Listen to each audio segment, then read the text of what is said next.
Tonight, a wedding feast has ended, but no one is going home. The candles are burning low. Musicians have put down their instruments. The last dishes are being carried away, and somewhere beyond the hall a bell is sounding over the roofs of a sleeping city. The bride and groom have been married before an altar, blessed by a priest, watched by two families, and toasted by a room full of people. To us, that would seem to be the end of the public part of the day. But then the guests rise. They gather around the newlyweds and begin to escort them through the house. Some carry candles, some laugh and sing. Important relatives walk close behind. Servants hurry ahead to make sure the chamber is ready. At the end of the passage stands a bed dressed in the finest linen the family can afford. The crowd does not stop at the door. They enter the chamber. The outer garments of the couple may be removed. The bride may be placed beneath the covers. The groom may be led to her side. A priest may bless the bed, the room, and the marriage that is expected to continue there. At a royal wedding, courtiers may then withdraw, but remain near enough to hear movement, conversation, or anything else they believe might prove that the marriage has truly begun.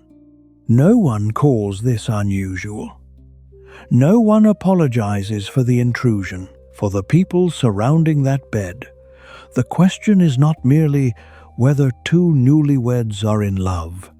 A kingdom, a fortune, a title, an inheritance, or peace between rival families may depend upon what happens after the chamber door closes.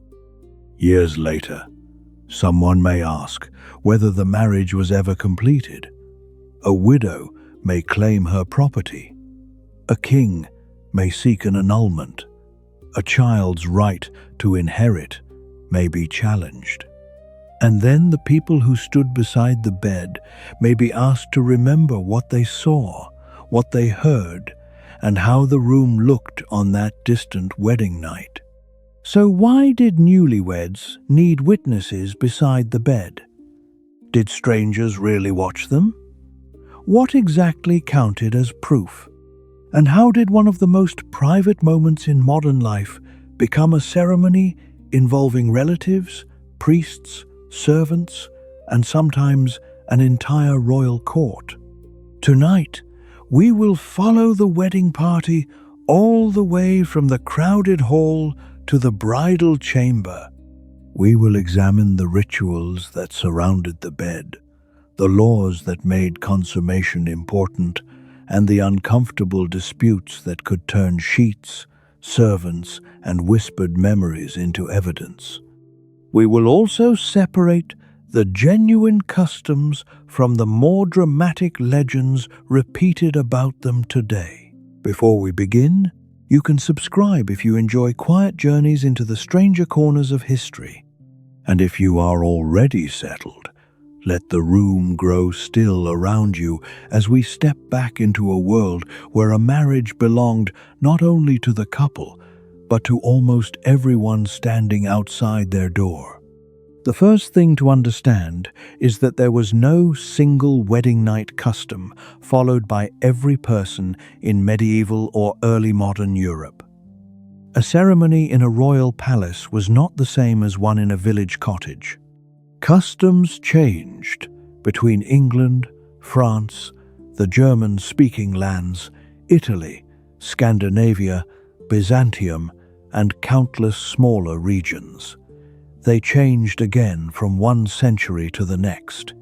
Wealth, religion, local law, family tradition, and social rank all shaped what happened.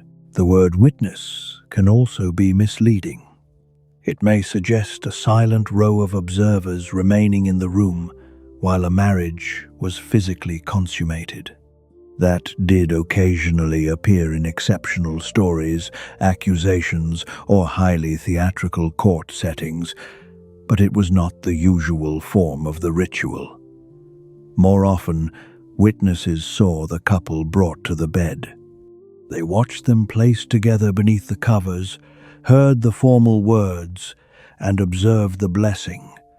They might inspect the chamber beforehand, escort everyone else out, or wait close by. Their presence established that the couple had entered the marriage bed together with an opportunity to consummate the union. What happened after that point was normally concealed, or at least partly concealed, by curtains, darkness, a closed door, or the departure of the company. Yet privacy did not mean what it means in a modern house. A large household was filled with people. Servants slept in passages, antechambers, kitchens, lofts, and sometimes on pallets in the same room as their employers. Noble bedchambers could be busy spaces in which attendants dressed, washed, carried messages, guarded doors, and helped their masters in and out of bed. Even an ordinary family might share one room at night. The idea that intimacy required a completely empty room, thick walls, a locked door, and unquestioned silence would have sounded like a luxury to many people. The bridal chamber was private in comparison with the hall, but it was not necessarily private in the modern sense, and the marriage itself was far more than a private promise. For wealthy families, it was a transfer of land, money, labor, protection, and future claims. A bride might bring a dowry. A groom or his family might promise property for her support if she became a widow. Estates could pass through children not yet born. A marriage might end a feud, secure a trade agreement, bind two noble houses, or connect a minor lord to the royal court. At the highest level, a wedding could alter the map of Europe. Even among people with little property, marriage reorganized daily life. It established a new household. It joined networks of neighbors and kin. It changed who was expected to support whom, who could inherit tools or a tenancy, and whose children would be considered legitimate. The couple might be young, but the consequences of their union could reach far beyond them. This is why families wanted certainty. A modern marriage produces a trail of official records. There is a license or notice, a registered ceremony, signatures, certificates, and government archives. Medieval systems could be much less tidy. For long periods, the Western Church taught that the free consent of the man and woman made the marriage. If two eligible people exchanged words of present consent, they could create a binding union even without a priest, a church building, or a crowd of relatives. That principle offered some protection against families attempting to force an unwanted match. It also created a great many problems. Two people could exchange promises in a garden, a stable, a kitchen, or beside a road. One might later deny it. A person could make a private promise to one partner and then publicly marry another. Witnesses might be absent, dead, biased, or unsure of the exact words. A promise about a future marriage did not always carry the same legal weight as words declaring a marriage in the present. Add physical relations after a future promise, and the legal position could become more complicated still. Church courts spent years untangling such cases. They listened to neighbors, relatives, servants, and former lovers. They examined whether consent had been freely given, whether either person was already married, whether the couple were too closely related, and whether vows had been made in the correct form. Public ceremonies, announced bans, priests, and witnesses gradually offered a way to reduce uncertainty. The bedding ceremony belonged to this world of public proof. It did not replace consent. And it did not mean that every marriage required observers at the physical act. Instead, it made visible a stage that everyone understood to be important.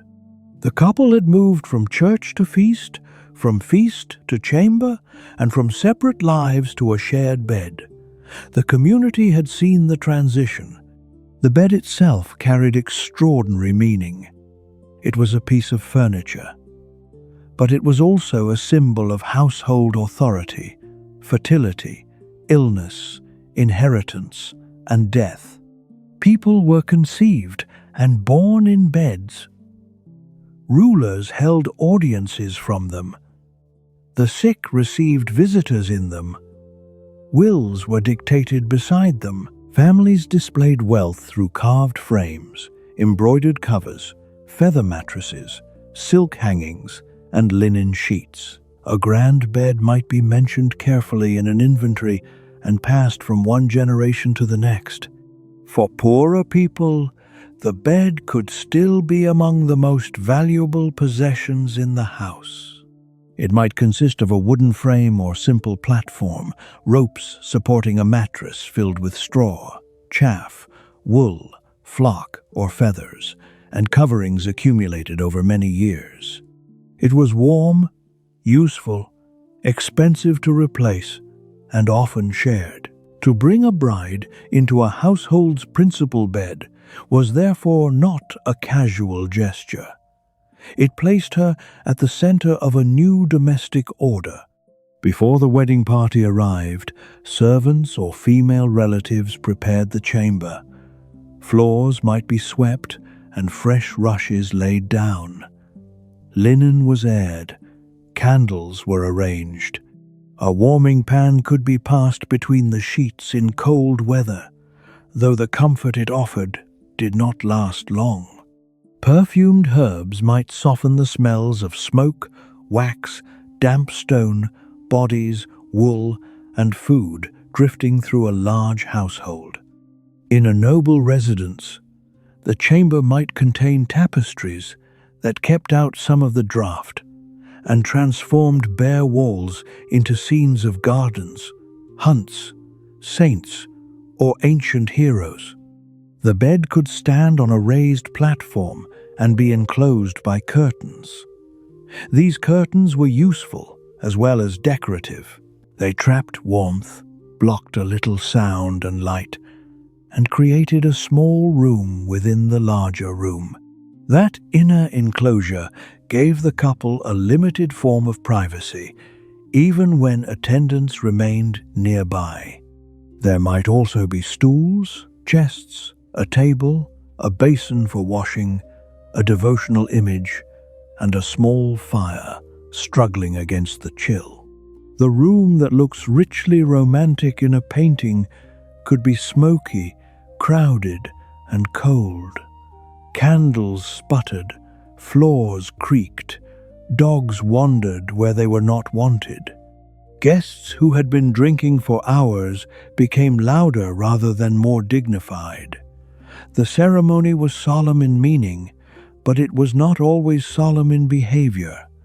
Wedding festivities were full of teasing. Songs and jokes made blunt references to the purpose of the bed. Friends might offer advice that no one had requested.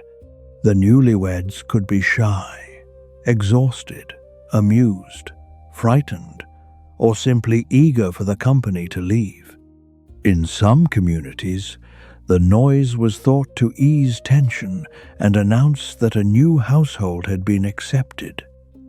To the couple, it may have felt like the longest walk of their lives. Imagine the route through a large, late medieval house. The feast has lasted for hours. Salt, spices, meat, bread, and wine have been displayed according to the family's means. Musicians fill the pauses. Gifts have been shown. Agreements that took months to negotiate are now embodied in two young people seated side by side. Some guests have traveled for days. They have not come merely to eat. They have come to see the alliance completed. When the appointed time arrives, the women may take charge of the bride. They lead her away to remove the heavy layers of ceremony: gown, jewels, belt, headdress, pins, and perhaps shoes stiff from a day of standing. Her hair may be loosened. A linen shift remains. Depending on the place and period, symbolic objects associated with maidenhood may be removed or replaced. Older married women surround her with instruction, jokes, and practical help. Elsewhere, the men attend the groom. His companions may be even less restrained. They undress him to a shirt, offer wine, make predictions, and turn nervousness into humor. A groom, who is also a prince, has no more control over the ritual than an ordinary man. When court tradition demands that he play his part, the two groups then converge upon the chamber. This separation of women and men, followed by reunion, made the movement into marriage visible. Each side delivered its member of the couple. Each family could say that the bride and groom had been brought lawfully and openly to the bed.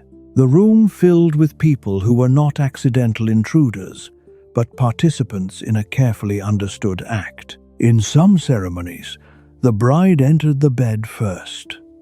In others, the couple sat or lay together while prayers were spoken. They might be offered spiced wine, a sweet drink, or food believed to encourage warmth and fertility. A priest could bless the bed with holy water and ask for peace, faithfulness, children, health, and divine protection. This blessing was not an embarrassed afterthought. Medieval Christianity treated marriage as a serious religious condition, even while clerical writers sometimes regarded physical desire with suspicion. The bridal bed represented both a lawful remedy for desire and the hoped-for beginning of a family. A blessing placed the intimate life of the couple within the order of household, church, and community. Evidence for blessings of the bridal chamber appears in different forms across medieval Europe. Liturgical books preserve prayers. Narrative accounts describe priests standing beside a bed.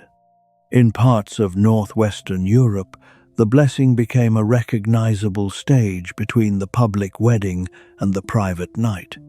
In Byzantine traditions, rites surrounding the chamber could include music, processions, attendance, symbolic gestures, and blessings adapted from older Roman and Christian customs. The details varied, but the message was clear. The threshold of the bed mattered. Once the prayers ended, guests might touch the bed, throw small objects associated with good fortune, continue singing, or offer one final round of jokes. Senior figures could formally witness the couple under the covers. Then the company withdrew. At a royal wedding, withdrawal itself might be organized by rank. The right to escort, undress, or serve a monarch was an honor. Courtiers competed for access because physical closeness to a ruler meant political closeness. A person permitted into the bedchamber could speak when others could not, observe moods, carry requests, and become part of the machinery of favor. So even a wedding night was arranged according to status. The highest-ranking women attended the bride. Great officers and noble companions attended the groom. Servants performed work, but elite participants claimed the visible honors. Who carried the candle? Who handed over the nightshirt? Who stood nearest the bed? And who closed the door could all express the order of the court. For an ordinary couple, the ceremony might be much simpler. Relatives led them to a borrowed or newly prepared bed. Neighbors sang. Someone offered a blessing. The crowd confirmed the couple's public union and left them alone, or as alone as a family sharing a small house could allow. There might be no document describing the night, because chroniclers rarely recorded the routines of farmers, craft workers, laborers, and servants. That absence of description can distort our picture. Royal rituals survive because royal lives generated letters, household accounts, ambassadorial reports, legal disputes, and gossip. A spectacular ceremony in a palace is easier to reconstruct than a quiet bedding in a village. We should not turn the experience of a dynasty into a rule for an entire continent. Yet both the royal and ordinary versions rested on the same deep assumption. Marriage was a social condition recognized by other people. A couple did not simply disappear into a private romance and emerge as a separate world.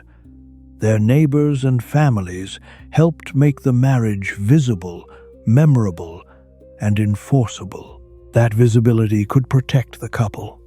If a husband later denied the union, witnesses might remember the procession, the shared bed, and the public treatment of the woman as his wife. If relatives attempted to replace one match with another, the community could speak about what had already happened.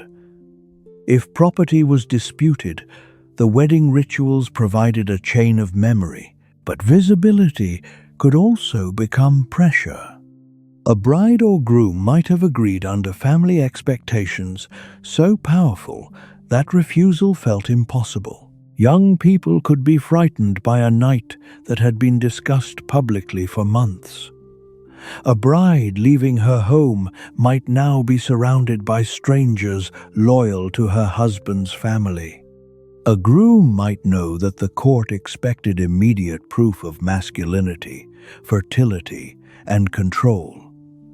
Behind the jokes stood a serious demand: produce an heir, preferably soon. For royal couples, that demand was relentless. A wedding united dynasties only provisionally. A child made the alliance durable. A son could carry titles and claims forward. A daughter could become the center of another diplomatic marriage.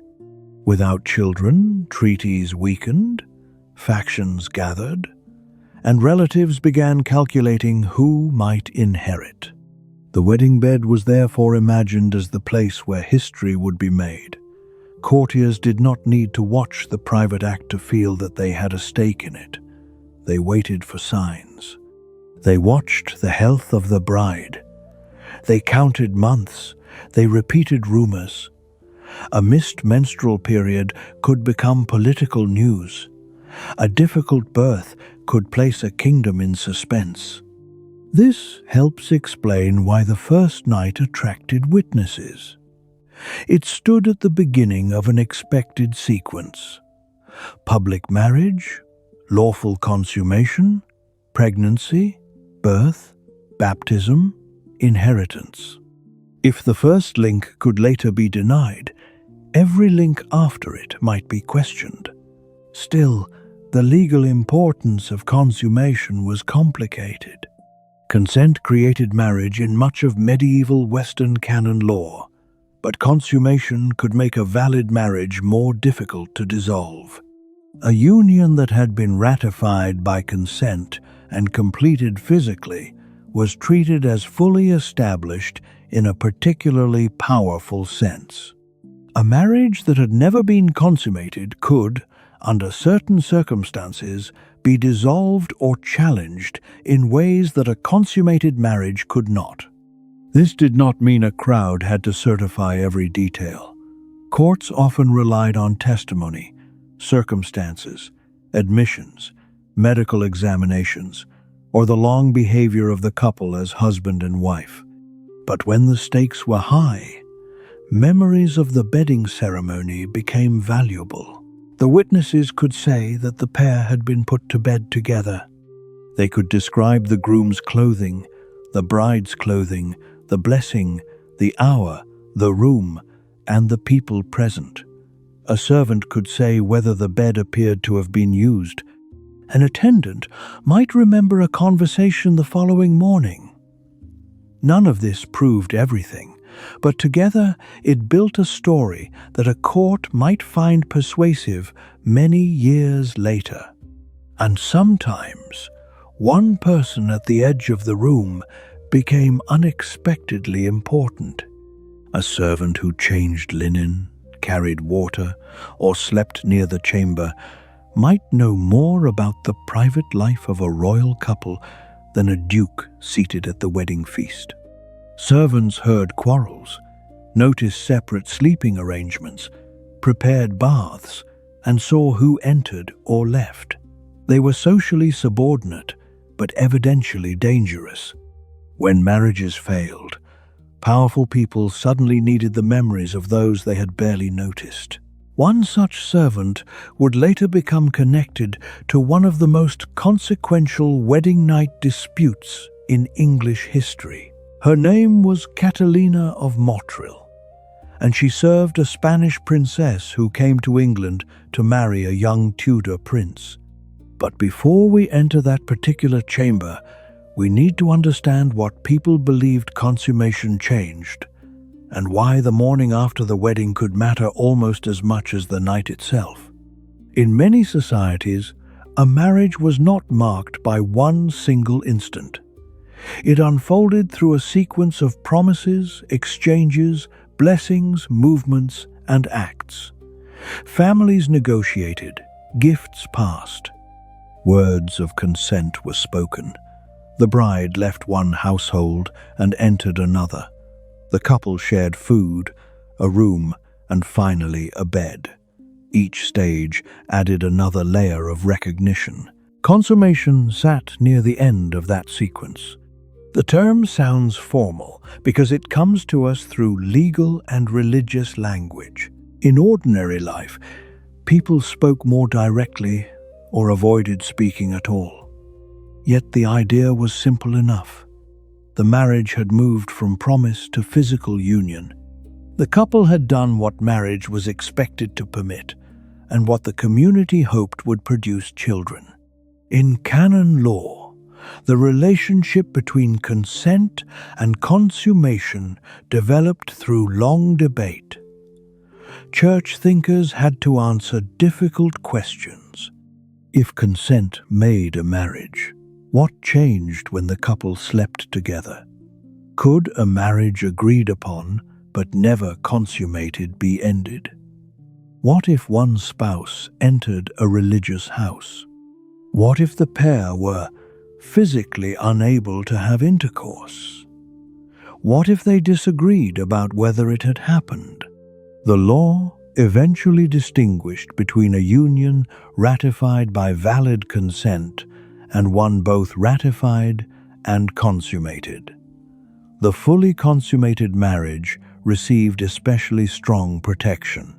Certain papal powers could dissolve a valid but unconsummated union in circumstances that would not apply once consummation had occurred.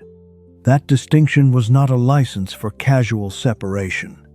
Obtaining a judgment could be slow, costly, humiliating, and uncertain. It required access to courts and evidence. Most couples simply lived within their marriages, happily or otherwise. But for princes, heiresses, and families with property, the distinction offered a reason to remember the bridal chamber. There were also older and regional customs in which the morning after the wedding carried economic meaning. In parts of Germanic Europe, a husband might give his wife a morning gift, often known by forms of the word Morgengabe. The gift could consist of money, land, jewelry, livestock, or another valuable possession. It acknowledged the completed union and provided the wife with property associated with her new status. The exact legal character changed by time and place, and not every community followed the same practice. but the association between the wedding morning, consummation, and property was strong enough to appear repeatedly in records and literature. Imagine waking in a room that is not entirely your own. The candles have gone out. The fire is ash. Beyond the curtains, servants are already moving. A chest lid closes. Water is poured into a basin. Footsteps pause outside the door because an entire household wants to know whether it may enter. The bride may now be entitled to a promised gift. The groom may be expected to present it with witnesses. Their families may be waiting for reassurance that the alliance has passed its final test. Even without a formal morning gift, the first appearance of the newlyweds could be ceremonial. Clothing and hair signaled the bride's changed condition. A married woman might adopt different forms of dress or covering according to local custom.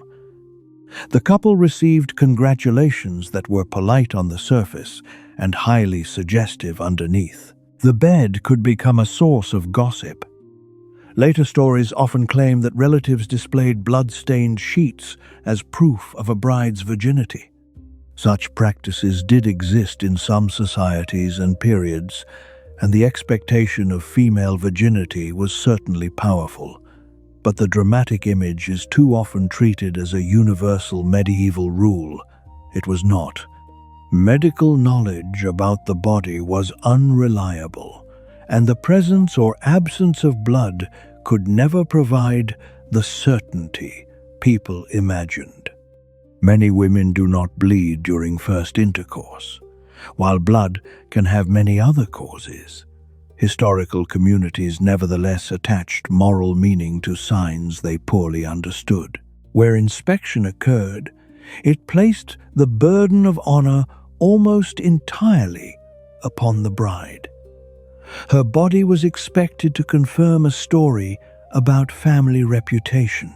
The groom's previous experience might be ignored or even admired, while hers could threaten the marriage. This inequality was woven into laws of inheritance, assumptions about paternity, and the control of female sexuality. For families concerned with legitimate heirs, certainty about the mother's sexual history appeared to offer certainty about the father's line. It was an illusion of control, but a socially powerful one. The public journey to the bed, the guarding of the chamber, and the attention paid to the wedding morning all supported it. And yet women were not merely silent objects within these customs. Female relatives and attendants could use their role to protect a bride, delay an impatient crowd, negotiate what would be seen, or control the story told afterward. A senior woman who prepared the chamber carried authority. Midwives and married attendants possessed practical knowledge that male courtiers lacked. A bride from a foreign court often arrived with women she trusted, and their testimony could later defend her reputation. The same network could also police her. Protection and surveillance were often performed by the same people. The groom faced another kind of scrutiny. He was expected to demonstrate physical capacity. Masculinity, dynasty, and political competence became entangled. If consummation did not occur, the reason might be fatigue, illness, fear, dislike, lack of privacy, youth, or simple incompatibility. But courts and families could transform one difficult night into a judgment upon the groom's body and character. A wedding day was hardly designed to produce calm intimacy.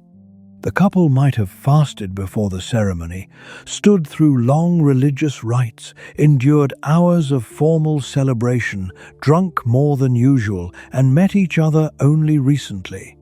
Royal partners sometimes shared no fluent language. They had performed before hundreds of observers and knew that those observers were now waiting outside. Failure under such circumstances should not be surprising.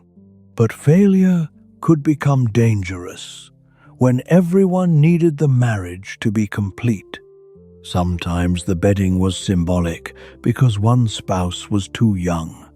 Elite marriages could be contracted during childhood, while cohabitation and consummation were delayed until the partners reached an accepted age. A boy and girl might be placed in the same bed for a formal moment with attendants present, fully clothed or carefully separated, to represent a future union without completing it. This created another distinction between appearance and reality. A chronicler could write that the pair had been bedded, yet no one expected intercourse.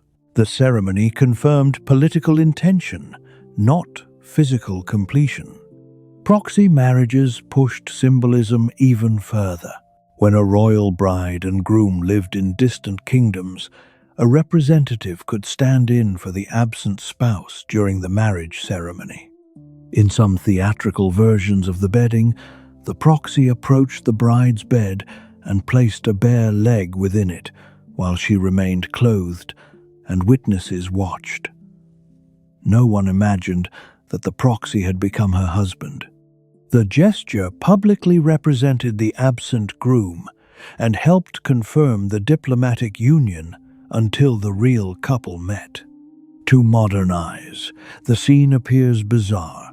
A fully dressed princess in a ceremonial bed, a solemn nobleman extending one leg under the covers, ambassadors carefully observing, and clerks noting that the procedure had been followed. To the court, it was a language of symbols. Distance could not be allowed to leave a valuable alliance uncertain. Such scenes remind us that the wedding bed was a legal theater. The people present were not necessarily seeking intimate spectacle. They were watching a performance whose gestures carried agreed meanings. Being led to the bed meant transition. Sharing the covers meant union. The departure of the company meant opportunity. The mourning appearance meant continuity. The body still mattered, but ritual made the body legible to society. Trouble began when the public performance and the private experience told different stories. A couple could be ceremonially bedded and never consummate the marriage. They could consummate it without a formal bedding. One spouse could claim success while the other denied it. Years might pass before anyone asked the question in court. By then, witnesses remembered selectively. Alliances had changed, and every detail acquired political weight.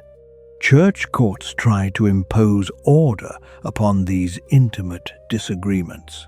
If a marriage was challenged because of permanent impotence, judges might ask whether the condition existed before the wedding and whether it was incurable.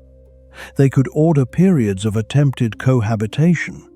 Medical examiners, often including matrons or midwives for women and physicians or surgeons for men, might inspect bodies according to the limited knowledge of the time.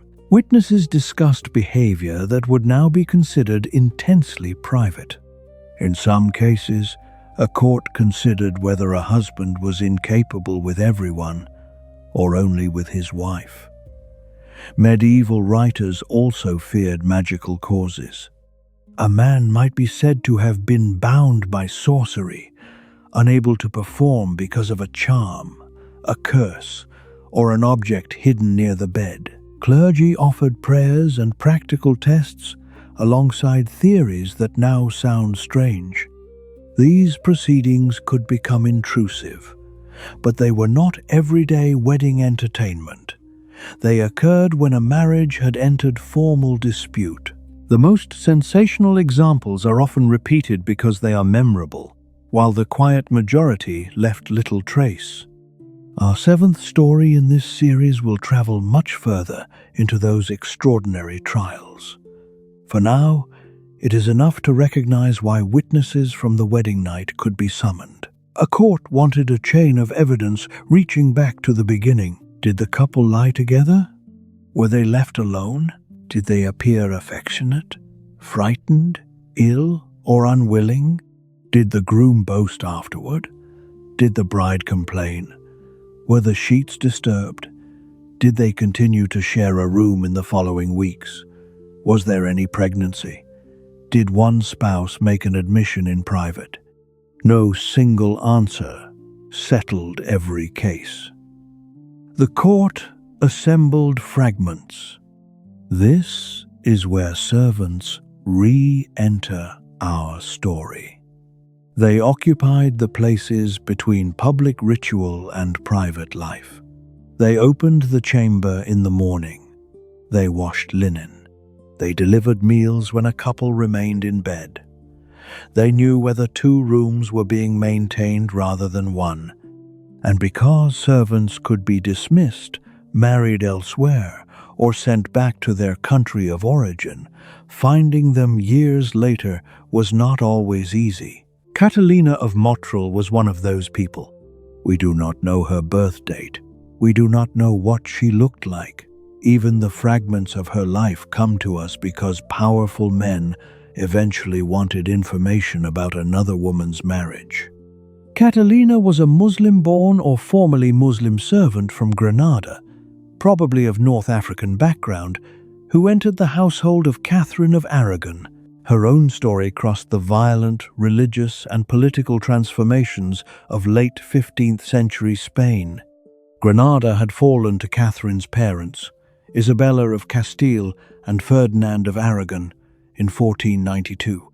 The conquest ended the last Muslim-ruled kingdom on the Iberian Peninsula and was followed by coercion, conversion, displacement, and profound social change. Catalina's service carried her from that world to England, where she attended a princess whose marriage would shape the English Reformation. In 1501, Catherine of Aragon was 16 years old. She had travelled to England to marry Arthur, Prince of Wales, the eldest son of Henry VII and Elizabeth of York. The marriage had been planned for years. It promised to connect the new Tudor dynasty with the prestigious rulers of Spain. For Henry VII, whose claim to the throne had emerged from civil war, such recognition was immensely valuable. Arthur was 15. He and Catherine had exchanged letters before meeting, but each had written in Latin, and their spoken Latin was reportedly shaped by different pronunciation. Their actual acquaintance began only shortly before the wedding. The ceremony took place at St. Paul's Cathedral in London in November 1501.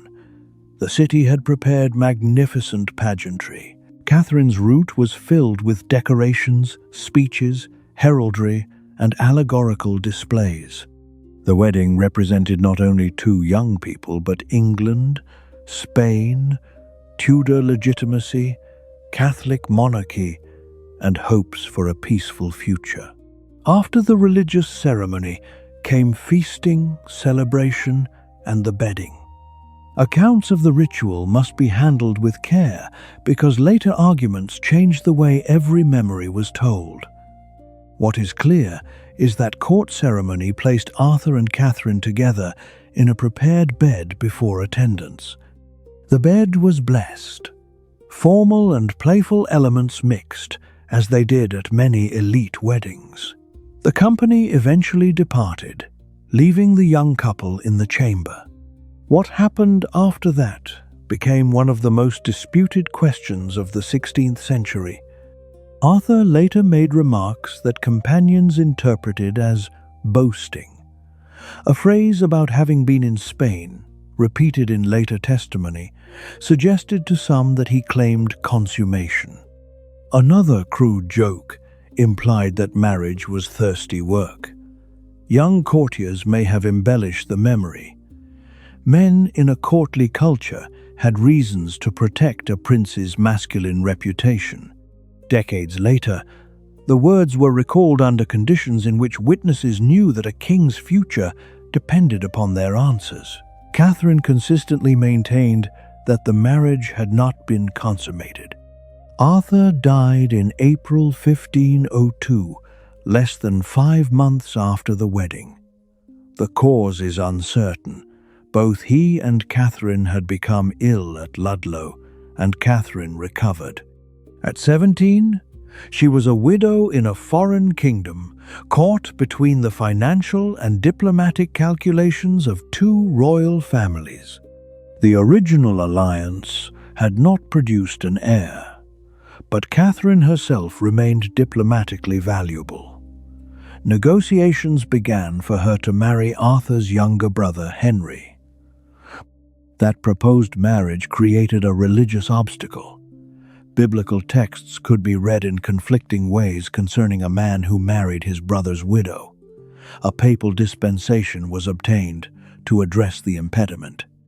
Its wording allowed for the possibility that Catherine's first marriage had been consummated, although she maintained it had not. When Henry VII died in 1509, his son became Henry VIII. The young king married Catherine. For many years, theirs appeared to be a successful royal partnership. Catherine was intelligent, experienced, and politically capable. She served as regent while Henry campaigned in France and was associated with the English victory over a Scottish invasion at Flodden.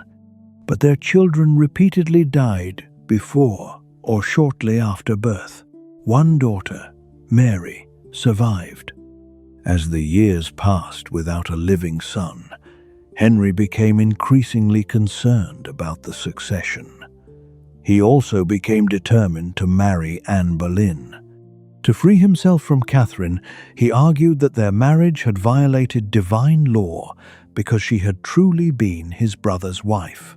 The validity of the second marriage now depended in part upon the reality of the first wedding night. A private chamber in 1501 became a matter for courts, ambassadors, theologians, and rulers nearly 30 years later. The dispute was not merely a search for neutral truth.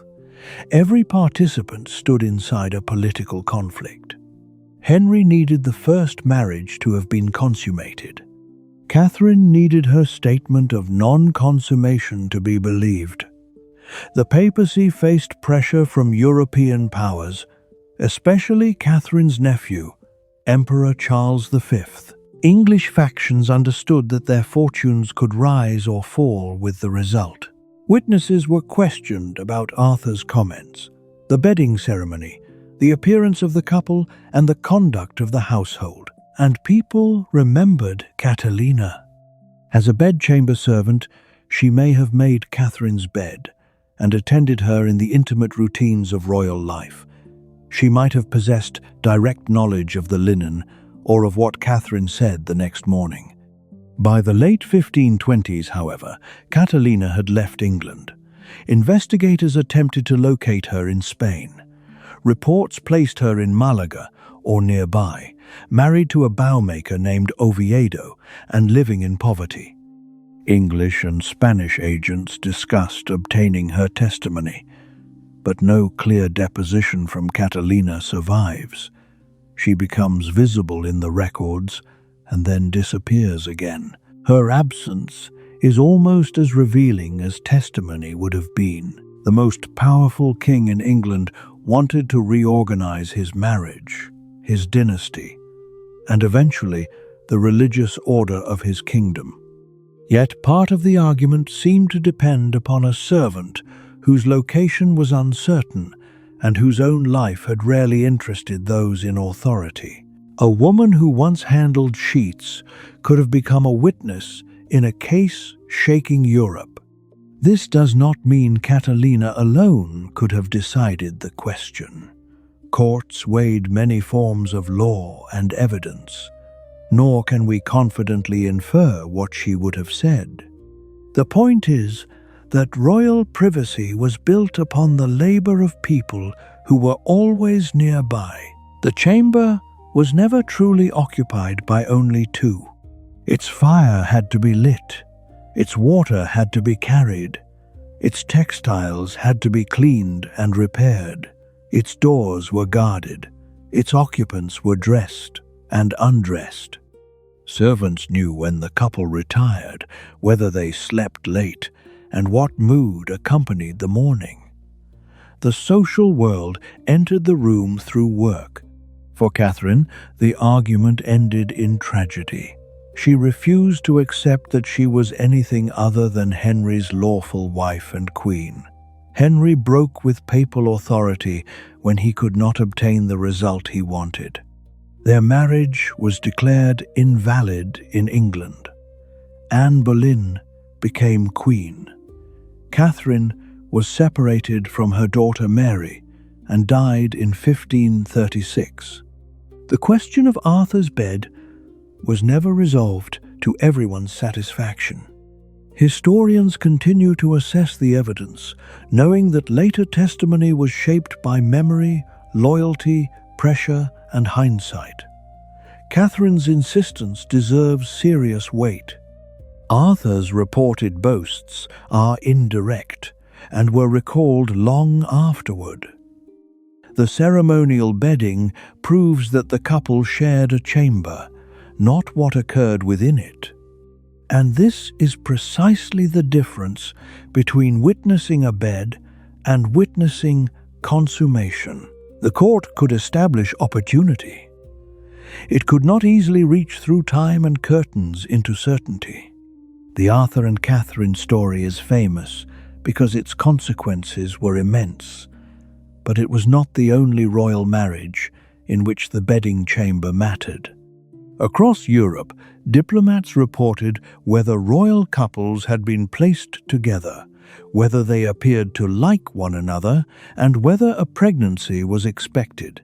The reports traveled with remarkable speed because courts understood that a marriage could redirect alliances. An ambassador might attend the public bedding and then write to his ruler. His description could include the clothes, the order of procession, the jokes, the blessing, and the moment the curtains closed.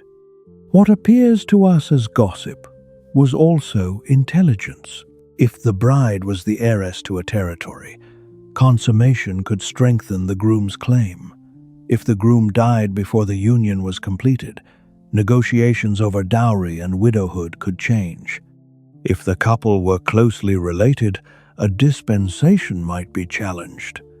If one had previously exchanged binding consent with someone else, witnesses might be required to decide which marriage was valid.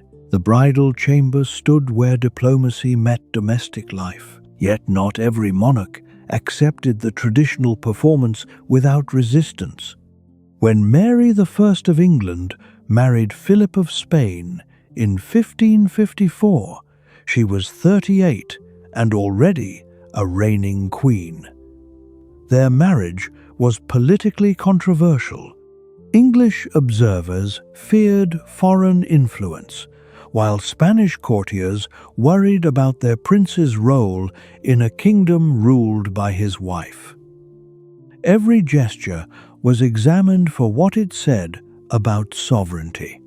Mary declined a conventional public bedding ceremony. Her decision reminds us that customs could be altered.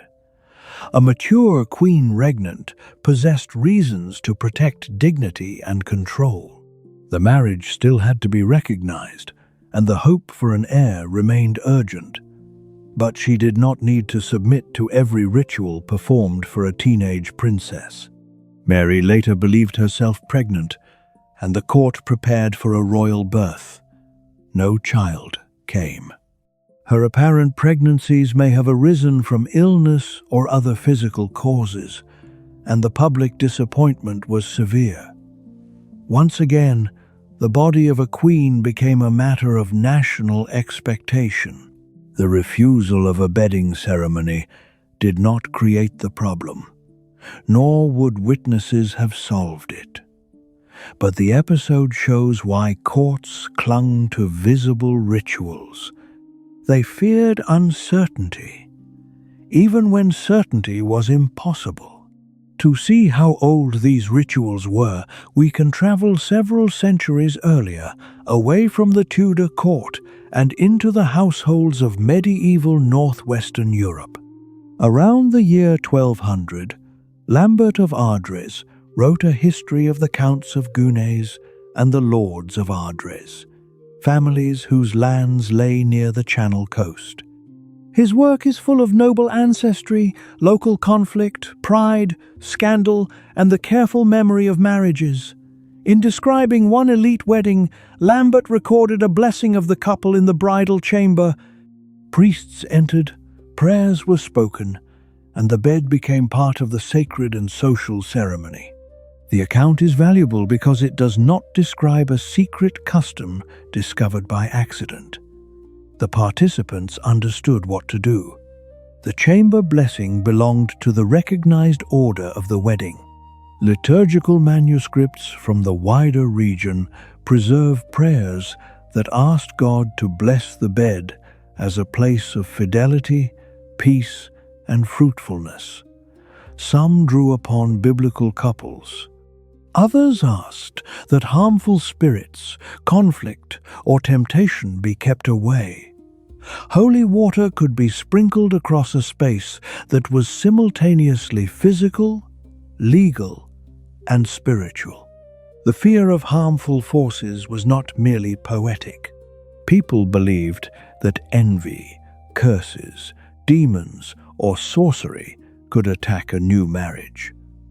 A jealous rival might use a knot, charm, hidden object, or spoken formula to prevent consummation.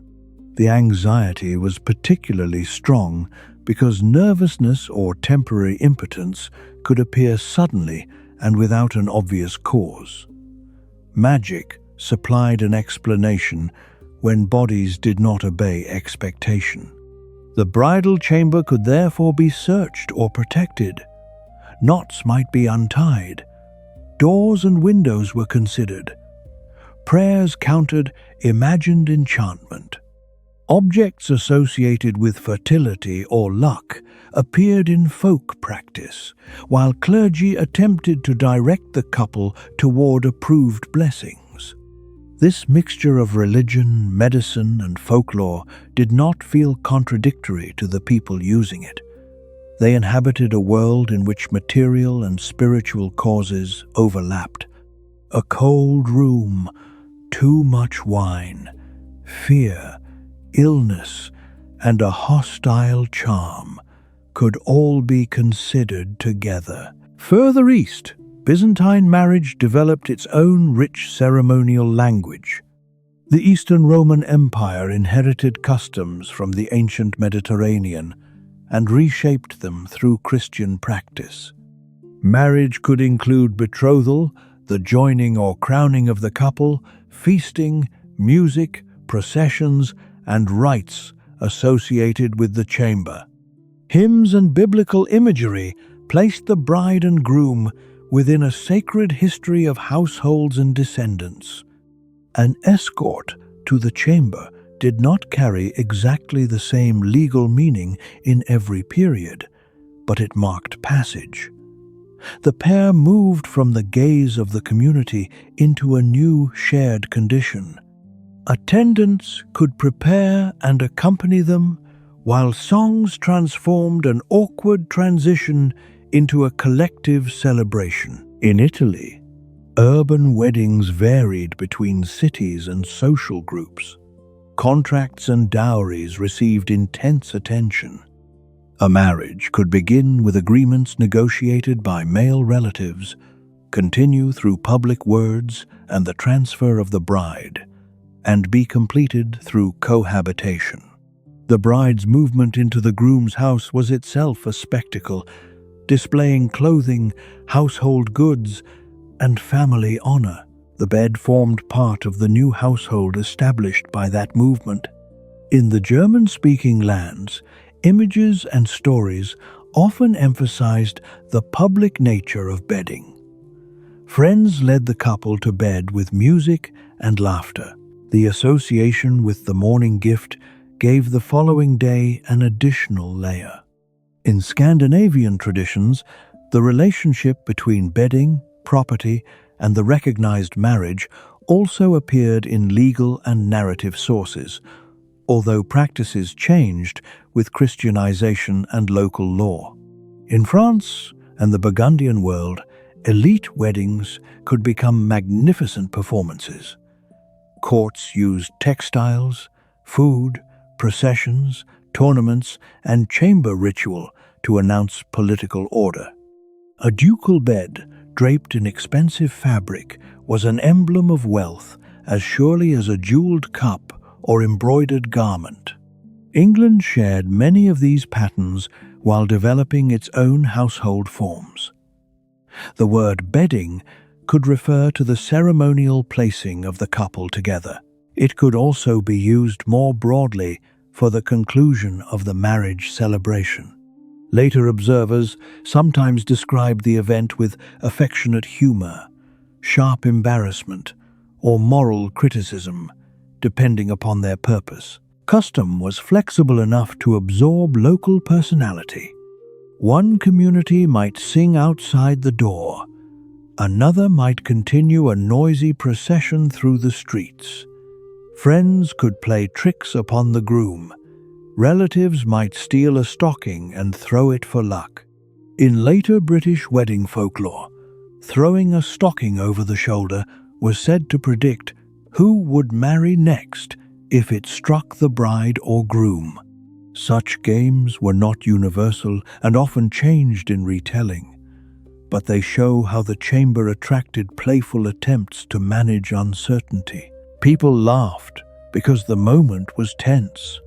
The newlyweds crossed multiple boundaries at once: childhood and adulthood, one household and another, public identity and intimate responsibility all met at the bed.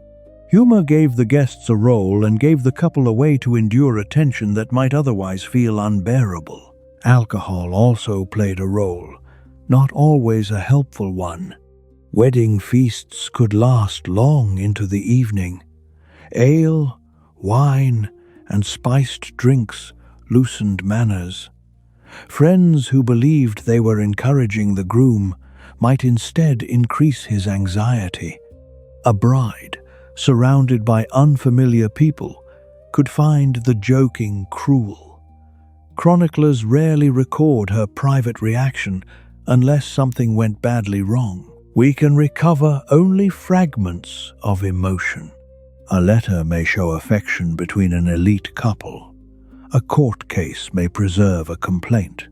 A romance may describe a bride's fear, but literature follows conventions of its own.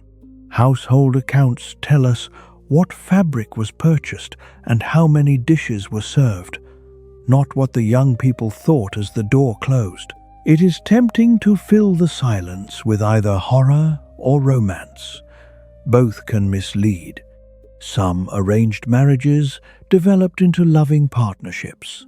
Some people knew one another for years before marrying. Some brides and grooms actively chose their match. Others were coerced, disappointed, or abused. Many probably experienced a mixture of duty, curiosity, unease, affection, and resignation that changed over time. The bedding ritual did not determine the quality of the marriage. It only made its beginning visible. For most ordinary people, practical circumstances mattered more than elaborate court ceremony. A couple needed somewhere to live. They needed tools, bedding, cooking vessels, clothing, and a means of earning food. Young servants often postponed marriage until they had saved wages or obtained a position. Rural marriage ages could be higher than popular images of universal teenage weddings suggest. In parts of northwestern Europe, many women married in their 20s rather than at 13 or 14. Aristocratic contracts involving children dominate dramatic history, but they were not the demographic experience of everyone. An ordinary young woman might spend years in service before forming a household. Her wedding night could occur after substantial experience of work and adult responsibility, though not necessarily experience of intimacy. The celebration reflected the community's resources. A village family could not furnish a palace chamber, but relatives contributed. Someone brewed ale, someone baked bread, a neighbor lent a pot, women prepared linen. The marriage feast announced mutual support as much as private happiness. The escort to bed extended that communal participation to the final stage of the day. The walls of a modest house offered little separation. Parents, siblings, apprentices, lodgers, and servants might sleep nearby. Curtains, a screen, or a loft created partial boundaries. Sounds traveled. Privacy depended less upon architecture than upon courtesy. Others turned away, pretended to sleep, or found a reason to remain outside. This kind of tact rarely appears in official documents because it left no evidence. Human beings have always invented small ways to create privacy, even in crowded conditions. A couple might wait until the household settled. They might whisper beneath covers. They could visit an outbuilding or arrange for relatives to sleep elsewhere. The public bedding did not necessarily reveal the private rhythm of the night. Urban homes were crowded in different ways. A craftmaster's household might include family, apprentices, journeymen, and domestic servants. Work and home occupied the same building. The room used for business by day became sleeping space at night. A new wife entered not only a marriage, but an economic unit in which many people observed her work, conduct, and fertility. If she did not become pregnant, speculation followed. Pre-modern communities lacked reliable understanding of reproduction. They knew that intercourse was necessary, but theories of conception mixed classical medicine, religious teaching, observation, and folklore. Many believed that both partners contributed some form of seed and that female pleasure could assist conception. Others emphasized the husband's role. Timing, body temperature, diet, humors, astrological conditions, and moral behavior were all proposed as influences. Advice for newlyweds ranged from sensible rest and moderation to recipes with no genuine effect. Certain foods were considered warming and therefore helpful. Spices, eggs, wine, animal products, and herbs appeared in medical and household recommendations. Excessive cold was feared, as was excessive heat. The couple could receive more instruction than they ever wished to hear. The pressure to conceive intensified the attention directed toward the bed. Yet infertility was not automatically blamed on women in every case.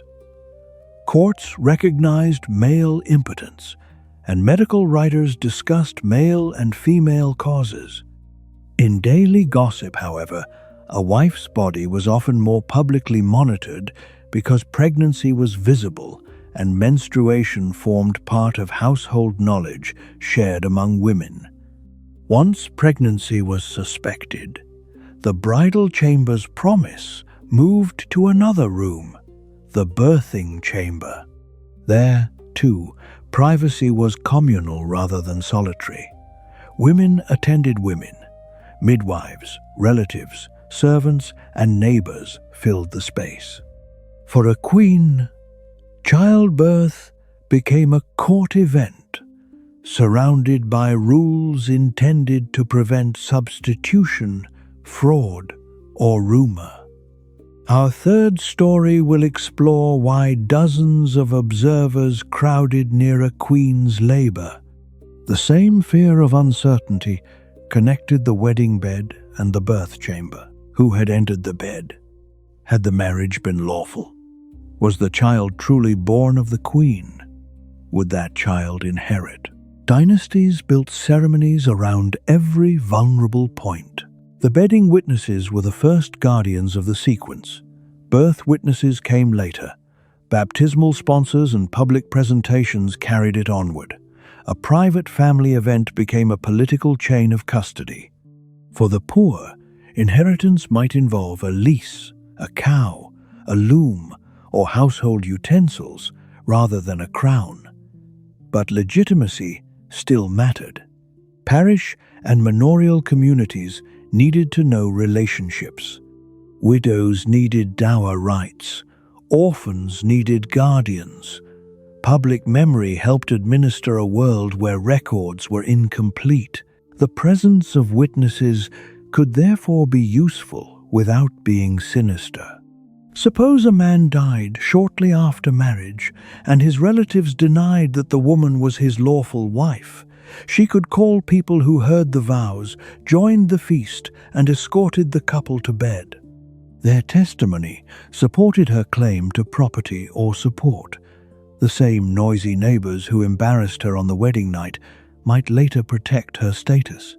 Suppose instead that a woman claimed a private marriage to a wealthier man who denied it. If no one had seen them exchange consent or live as spouses, her position was difficult. Courts tried to distinguish genuine clandestine unions from false claims, but evidence could be ambiguous. Public marriage reduced that danger. Over time, church authorities increasingly discouraged secret vows. The Fourth Lateran Council in 1215 required the publication of bans in much of Western Christendom, allowing impediments to be raised before the wedding. Later reforms, especially the Council of Trent in the 16th century in Catholic regions, strengthened requirements for marriages to occur before a priest and witnesses. England followed a different path after the Reformation, but public solemnization and record-keeping also became more important. Parish registers created more durable evidence of baptisms, marriages, and burials. As documents multiplied, the legal need for the bedding ceremony weakened. It did not disappear immediately because rituals survive after their original functions change. People continued them for tradition, humor, symbolism, and display. Royal courts valued ceremony even when lawyers had other evidence. A public wedding night remained an opportunity to rank participants and celebrate fertility, but the balance between public proof and private feeling slowly shifted. Early modern houses developed more specialized rooms among the wealthy. Corridors allowed people to move without passing through every chamber. Ideas of domestic privacy changed. Companionate ideals placed greater emphasis upon emotional intimacy between spouses, though arranged interests never vanished. Religious reformers sometimes criticized excessive wedding disorder and sexual joking. The chamber door became a stronger boundary. Guests might still escort the couple, but remain outside. The blessing might occur earlier. Symbolic gestures replaced prolonged attendance. In some regions, rough communal customs survived among ordinary people while elite manners became more restrained. Even then, a ruler's bedchamber was not an ordinary private room. Monarchs continued to rise and retire through ceremonies involving attendance. In France, the royal lever and coucher turned waking and going to bed into ordered court rituals. Access was graded by rank. Nobles sought the privilege of handing a garment or standing near the king. The royal body belonged partly to the state. A queen's fertility remained public business. Physicians reported on her health. Ambassadors repeated rumors of pregnancy. Beds, sheets, and sleeping arrangements could still carry political meaning long after the most intrusive wedding rituals faded. The decline was therefore uneven.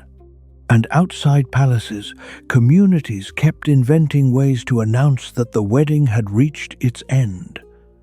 Some escorted the couple with music, some played pranks on the chamber, some returned the next morning with food, some expected a sign from the window or door. The details were local, and many were recorded only when antiquarians began collecting customs that were already disappearing. By that time, nostalgia altered the evidence. Writers, looking backward, described old weddings as more cheerful, more innocent, more vulgar, or more barbaric, according to their own ideals. Victorian authors could be fascinated by medieval intimacy while insisting upon their own respectability. Later, popular history selected the most shocking details and presented them as normal. This is how a flexible family ritual became the claim that medieval people always watched newlyweds have sex. The claim contains a small core of truth surrounded by exaggeration. People did witness bedding. They might remain nearby. Courts sometimes investigated consummation in explicit detail. But the actual physical act was usually expected to occur after the company withdrew or behind curtains. Opportunity was witnessed more often than performance. The distinction matters because it changes the emotional meaning of the scene. If we imagine a crowd staring without interruption, the custom looks like pure voyeurism. If we imagine a public procession ending at a curtained bed, followed by prayers and formal withdrawal, it becomes a ritual of proof and transition. It can still feel invasive. It can still place terrible pressure upon the couple, but it belongs to a recognizable social system rather than a carnival of universal cruelty. That system valued reputation over personal boundaries. It also lived with far less physical isolation than we do. People washed, worked, slept, became ill, gave birth and died in the presence of others. Servants handled bodies. Families shared beds. Inns placed strangers in the same sleeping space. A wedding night was not uniquely exposed within an otherwise private world. It was an especially ceremonial moment in a generally communal one. Even modesty operated differently. Clothing could be carefully regulated, yet practical life required assistance with dressing. Elite garments were difficult to put on alone. Bathing, medical care, childbirth, and death involved attendance. Bed curtains allowed modesty to coexist with service. People did not lack a concept of shame or intimacy. They drew its boundaries in different places. The bedchamber could be both private and political. A ruler might discuss secrets there, with a small circle denied access to the public hall. The setting implied trust. Yet servants and courtiers remained. Privacy meant controlled access, not absence of witnesses. This controlled access explains why the names of attendants mattered. At the Tudor court, Lady Margaret Beaufort, grandmother of Henry VIII and a formidable political figure, developed detailed household and ceremonial ordinances. Royal births, christenings, mourning, and marriage customs could be organized through written instructions. Her concern was not trivial etiquette. Correct ceremony protected hierarchy and dynastic legitimacy. When a royal bride was prepared for bed, the women attending her represented rank and family. When the groom arrived, his escort did the same. The chamber became a map of power. The eventual clearing of the room was itself a controlled act. To be excluded was meaningful. To be invited close was an honor, and to remember the event could later be a weapon. Courtiers learned to observe without appearing to stare. A careless remark the next morning might survive for decades. A prince's joke became testimony.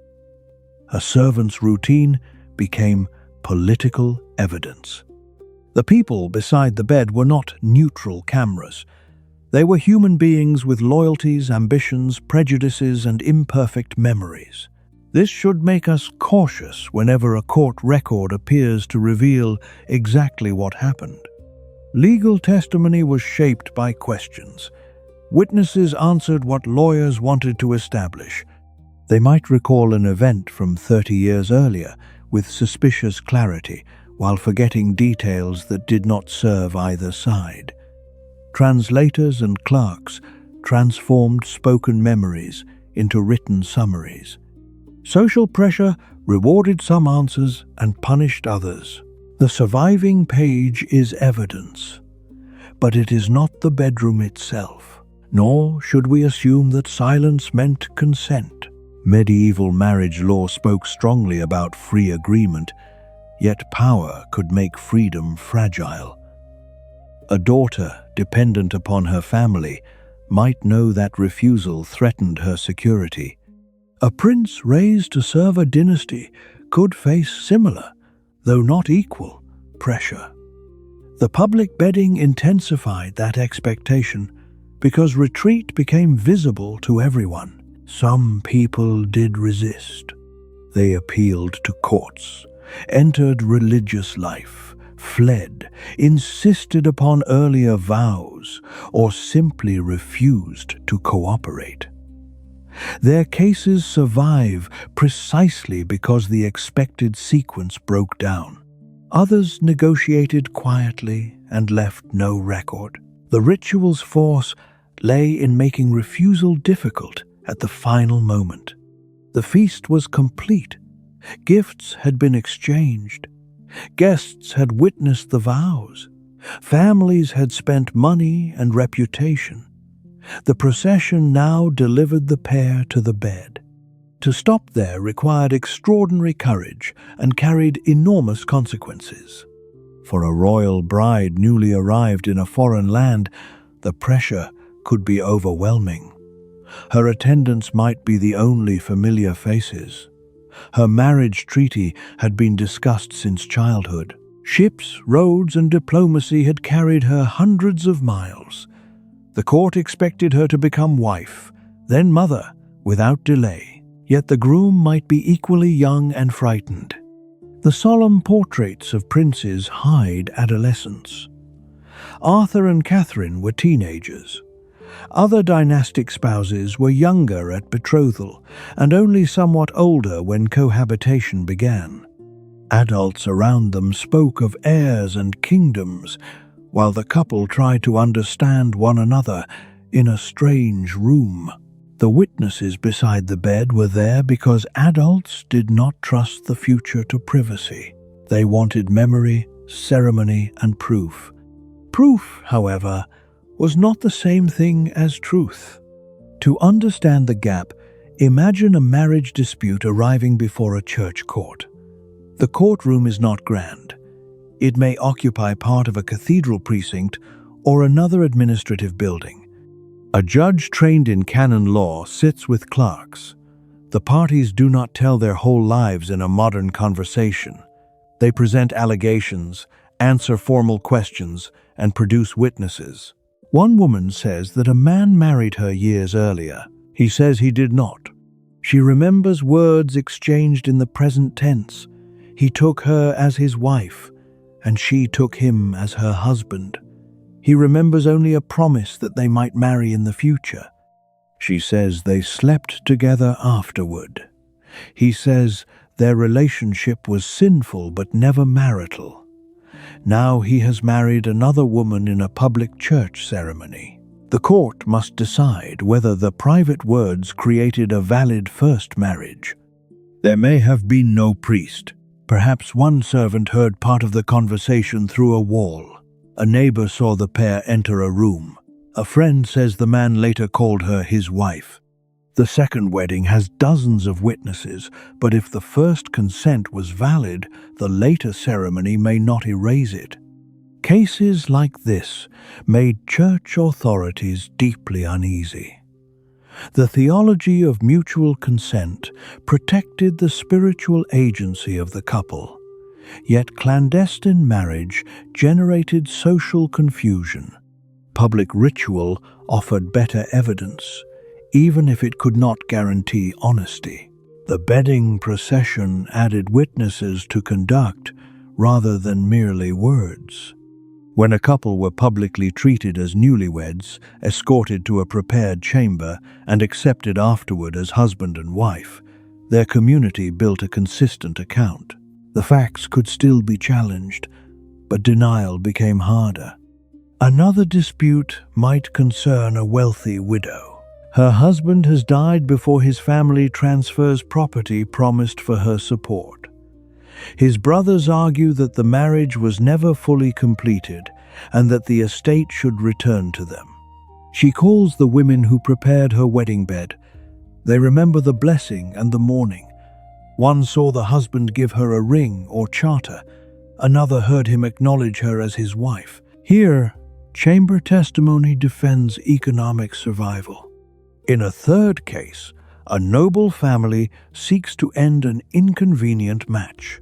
They claim that the couple were related within a prohibited degree, that consent was forced, or that the union was never consummated. The opposing side produces bedding witnesses. The argument becomes a contest between rules that nearly everyone understood could be used strategically. Medieval and early modern annulment was not the same as modern divorce. A judgment of nullity declared that a valid marriage had never existed because of an impediment. An existing spouse prohibited kinship, lack of true consent, incapacity, or another recognized reason. Separation could also be granted without allowing remarriage. Legal categories varied and developed over time, but the central point is that powerful people did not simply file paperwork saying they no longer wished to be married. They needed a reason that reached backward to the beginning. That backward gaze gave the wedding night extraordinary weight. A failed marriage of 20 years could be examined through the lens of one evening. Lawyers asked what the couple had known, promised, and done before anyone could predict the future. Royal families prepared for this possibility through documentation. Marriage treaties specified dowries, payments, territorial promises, household arrangements, and what would happen if one spouse died. Papal dispensations addressed known impediments. Ambassadors witnessed ceremonies and carried authenticated copies. Yet documents could not settle a disputed physical fact. So the chamber remained. The room's objects gained evidential imagination. Sheets, nightclothes, gifts, and the arrangement of the bed all seemed capable of holding truth. In reality, textiles are ambiguous. A rumpled sheet proves little. A spot of blood proves neither virginity nor consummation. Servants can be mistaken. A boast can be false. But people facing uncertainty reach for tangible signs. The same desire appears in customs far beyond medieval Europe. Communities around the world have developed rituals marking consummation, virginity, fertility, and the transfer of a bride. They should not be collapsed into one universal practice. But their recurrence reveals a common problem in patriarchal systems. Societies wanted public confidence about private reproduction. European bedding customs were one local family of answers. They were shaped by Christian marriage law, Roman and Germanic inheritance traditions, aristocratic politics, household architecture, and folk celebration. No single cause explains every procession. Religion made the union morally lawful. Property made it economically consequential. Dynasty made it political. Crowded living made witnesses ordinary. Fear made proof desirable. Celebration made the proof noisy. When these elements came together, the bridal chamber filled with people. It is worth pausing over the physical bed once more, because modern images make it too clean and still. The frame might creak under unfamiliar weight. Rope supports loosened over time and had to be tightened. A straw mattress shifted and rustled. Feathers escaped through seams. Bedbugs and fleas were common companions across social ranks, though clean linen and careful household management could reduce them.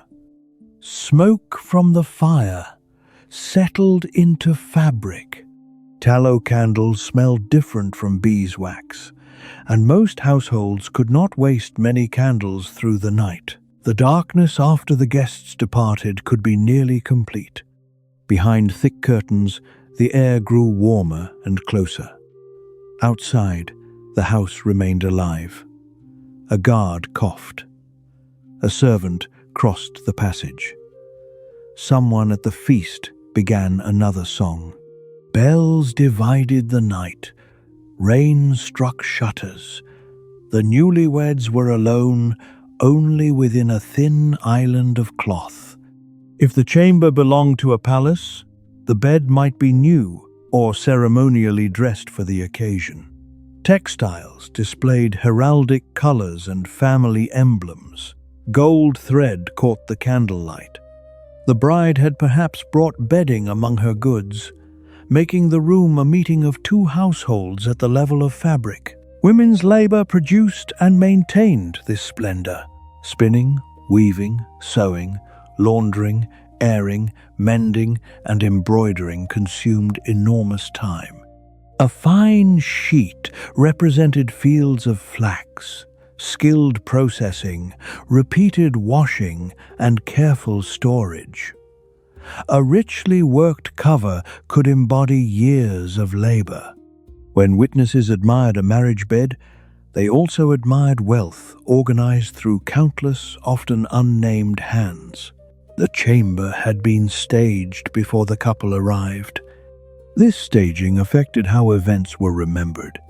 A magnificent bed made the alliance seem magnificent.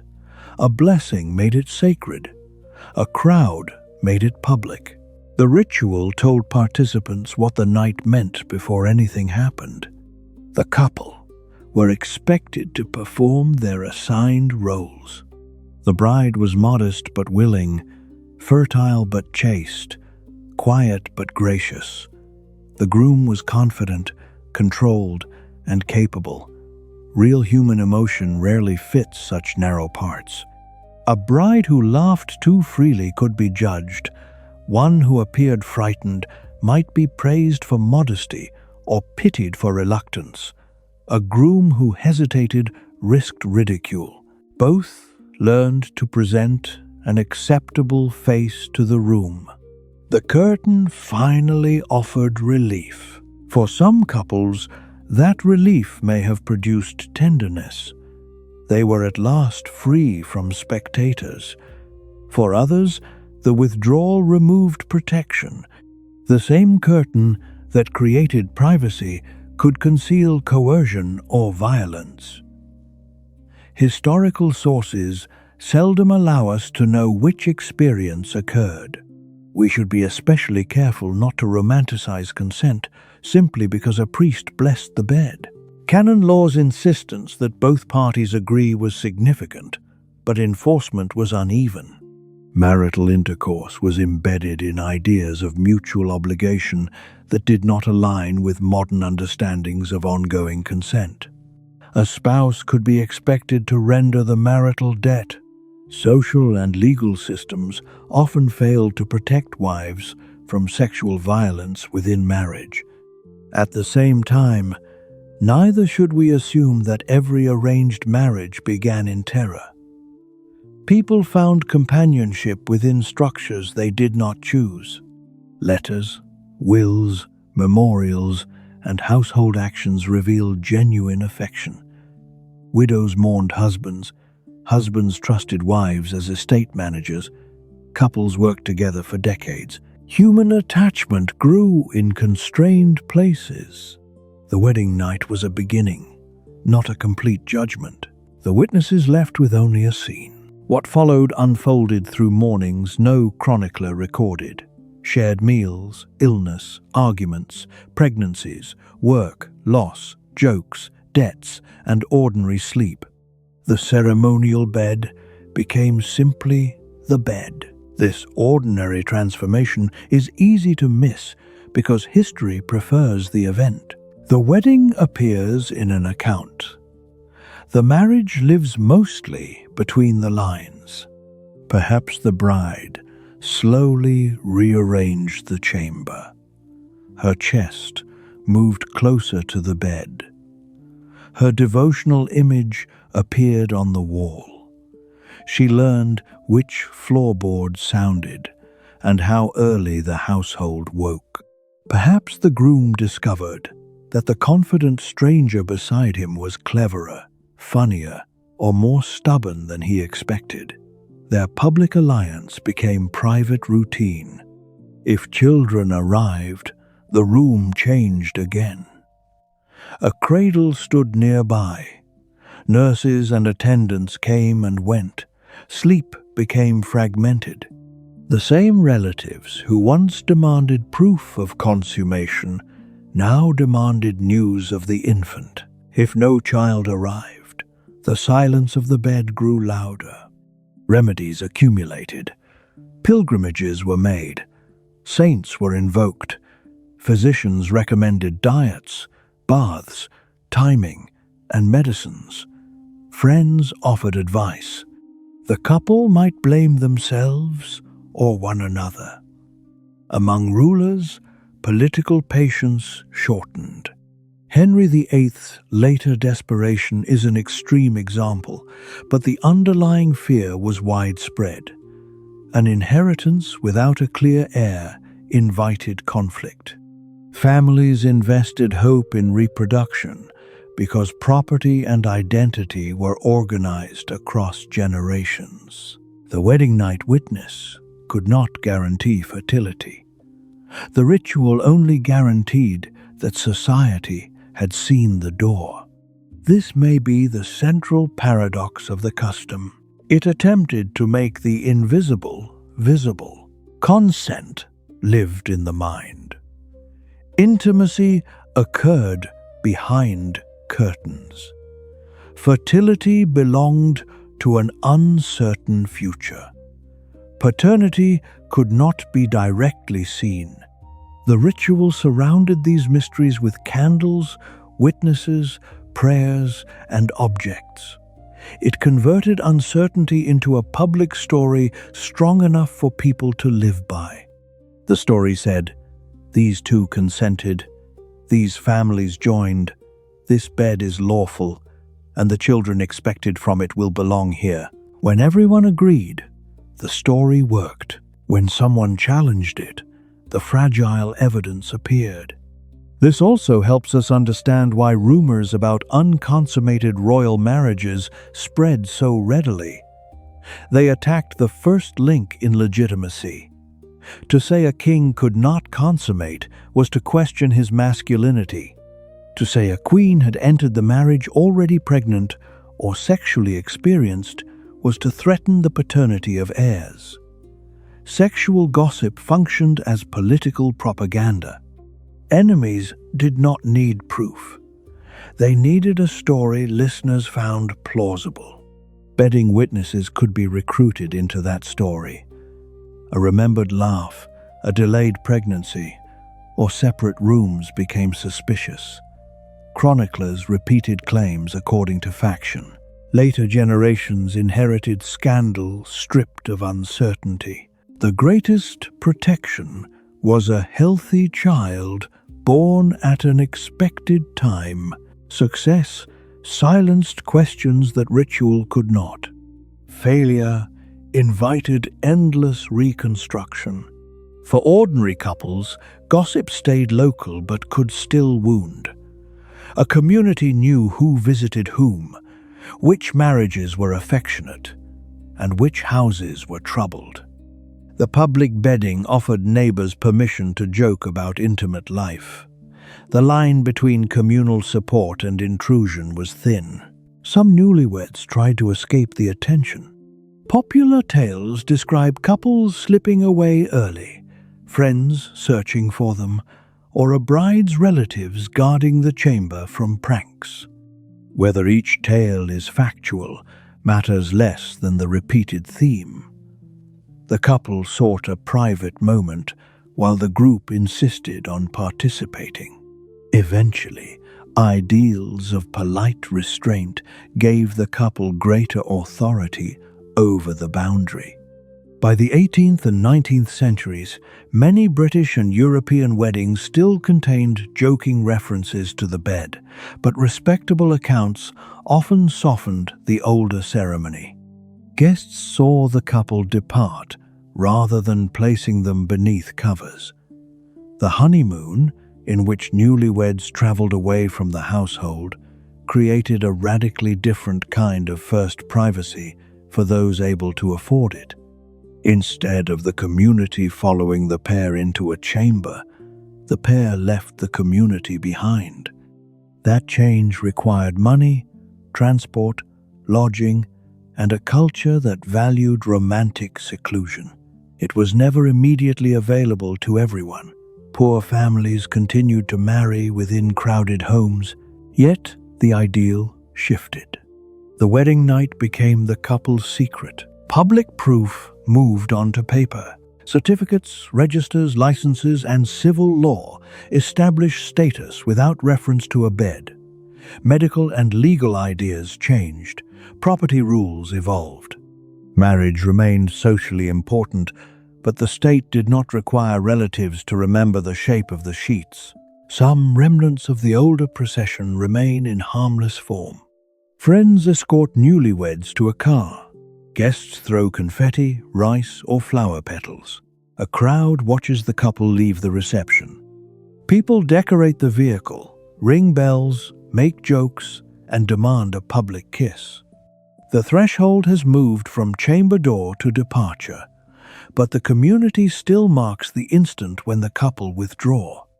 The best man and attendants may preserve distant echoes of a time when companions had practical and ceremonial duties. Wedding speeches turn private affection into public narrative. Photographs provide a new form of witness, recording clothes, guests, promises, and family presence. We no longer stand beside the bed. We stand beside the cake, the aisle, or the car, holding phones. The technology has changed more than the human desire to say, "We were there." Before we leave the historical chamber, there is one famous legend that must be kept outside its door. Stories of medieval marriage often mention a so-called rite of the first night, sometimes given the French name droit du seigneur or the Latin phrase jus primae noctis. According to the popular version, a feudal lord possessed the legal right to sleep with a dependent bride before her husband did. Films and novels have used the idea because it instantly represents tyranny. Reliable evidence for a general, enforceable European rite of this kind is lacking. There were many genuine forms of exploitation within feudal and seigneurial systems. Lords collected marriage fees, controlled tenancies, approved certain marriages, and exercised power that could expose women to abuse. Sexual violence by powerful men was real. But those realities are not the same as a recognized continent-wide law granting a ceremonial first night. Some later writers misunderstood payments associated with marriage or redemption. Others repeated satire, hostile propaganda, literary motifs, or stories about distant places. The legend became stronger because it matched modern expectations of a brutal Middle Ages. The witnesses beside the bridal bed were not normally waiting for a lord to claim the bride. They were confirming the union of the actual couple. Separating the legend from the ceremony does not make the past gentle. It simply directs our attention toward the pressures that genuinely existed. Family control, dynastic obligation, unequal sexual standards, uncertain consent, and the demand for heirs. Real history is often less theatrically shocking and more quietly intrusive. The crowd at the door did not need a villainous law to make a young couple uncomfortable. Tradition was enough, and tradition can feel natural to those who inherit it. The mother who led a bride to bed may have remembered being led there herself.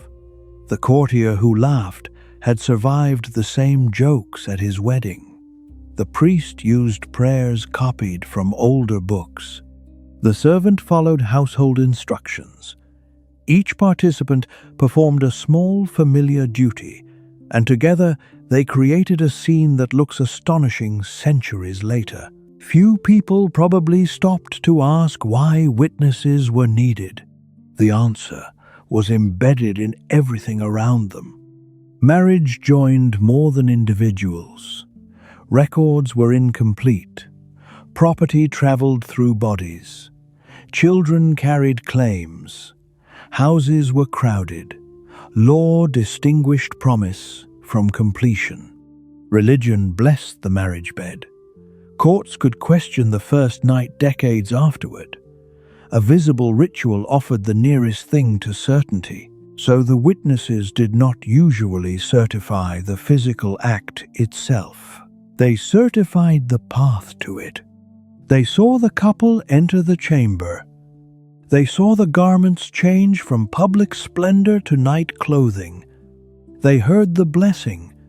They watched bride and groom placed together. They knew the door had closed and that an opportunity existed.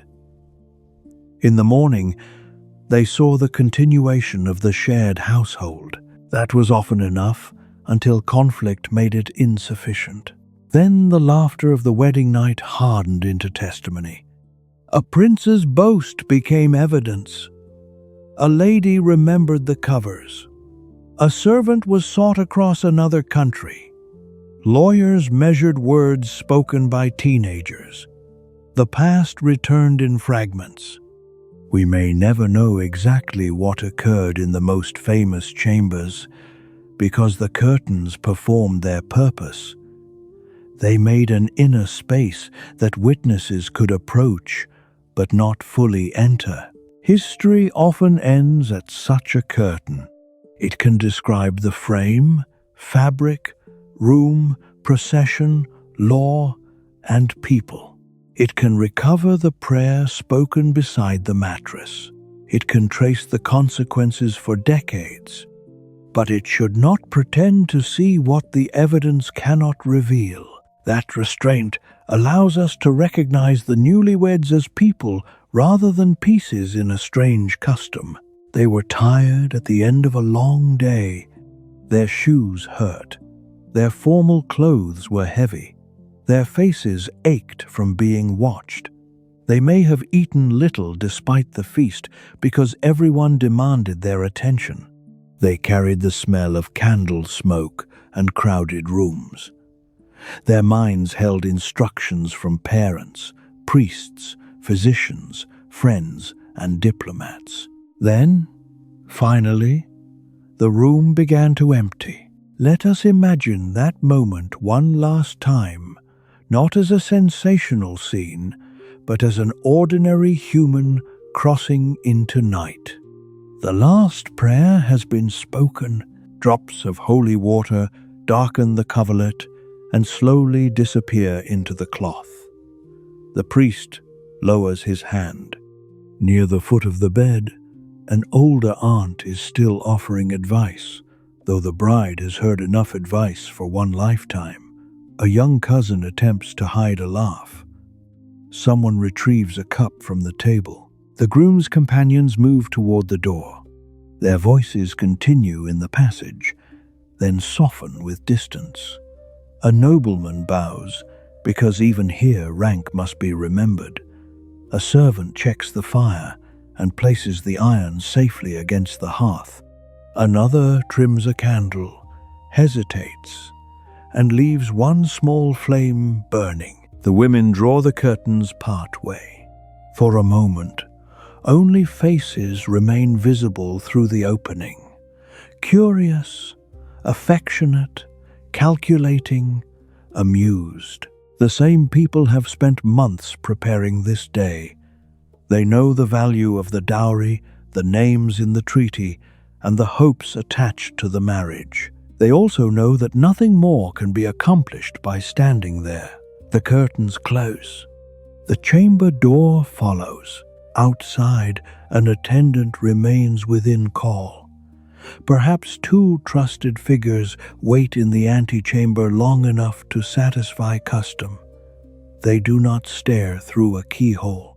They speak in low voices, warmed by the remains of the feast. They have their own beds to find and duties waiting at dawn. Within the curtains, the magnificent chamber has become very small. The tapestries vanish into darkness. The painted ceiling disappears. Heraldic animals embroidered along the coverlet no longer look like symbols of power. They are only rough threads beneath a hand. The couple can hear one another breathe. Perhaps they speak first about the absurdity of the day. Perhaps they do not share enough language for easy conversation. Perhaps one apologizes for the crowd. Perhaps they sit side by side for a long while, grateful that no one can see the expressions they no longer need to control. The bed ropes creak when either moves. Wind touches the shutters. Somewhere in the wall, timber settles with a soft knock. A horse shifts in the stable courtyard. The building is not asleep, but its sounds are becoming slower. The legal meaning of the night is immense outside the curtains. Inside, meaning returns to human scale. There is cold air, warm fabric, nervous conversation, and the uncertainty of another person. The kingdom can wait beyond the door. Morning will come, whether expectations are satisfied or not. The candle burns lower. Wax gathers along one side. Its light no longer reaches the far wall. The fire settles into a red line beneath gray ash, releasing a quiet pulse of warmth that barely reaches the bed. In the passage, the attendant leans against the stone and listens only enough to know that no one has called for help. The voices within the curtains are too low to understand. That uncertainty will later allow gossip to grow, but tonight it is a form of mercy. Eventually, the house becomes still. The musicians sleep among instrument cases. Kitchen servants have covered the remaining food. Dogs curl near the embers of the hall. Guests occupy every available chamber, pallet, bench, and patch of clean floor. The wedding that filled the building with movement now survives as a faint smell of wine, herbs, smoke, and extinguished candles. Beyond the walls, the town has returned to darkness. No one outside the household knows whether the couple are awake. No one needs to know yet. The bell sounds another hour, and the vibration travels through roofs and narrow streets. A watchman walks his route. Clouds pass over the moon. The river moves beside the sleeping houses as it did before the alliance was planned. For all the careful ceremony, the world remains indifferent. This may be why rituals mattered so much. They gave shape to changes that nature did not announce. No thunder declared a marriage valid.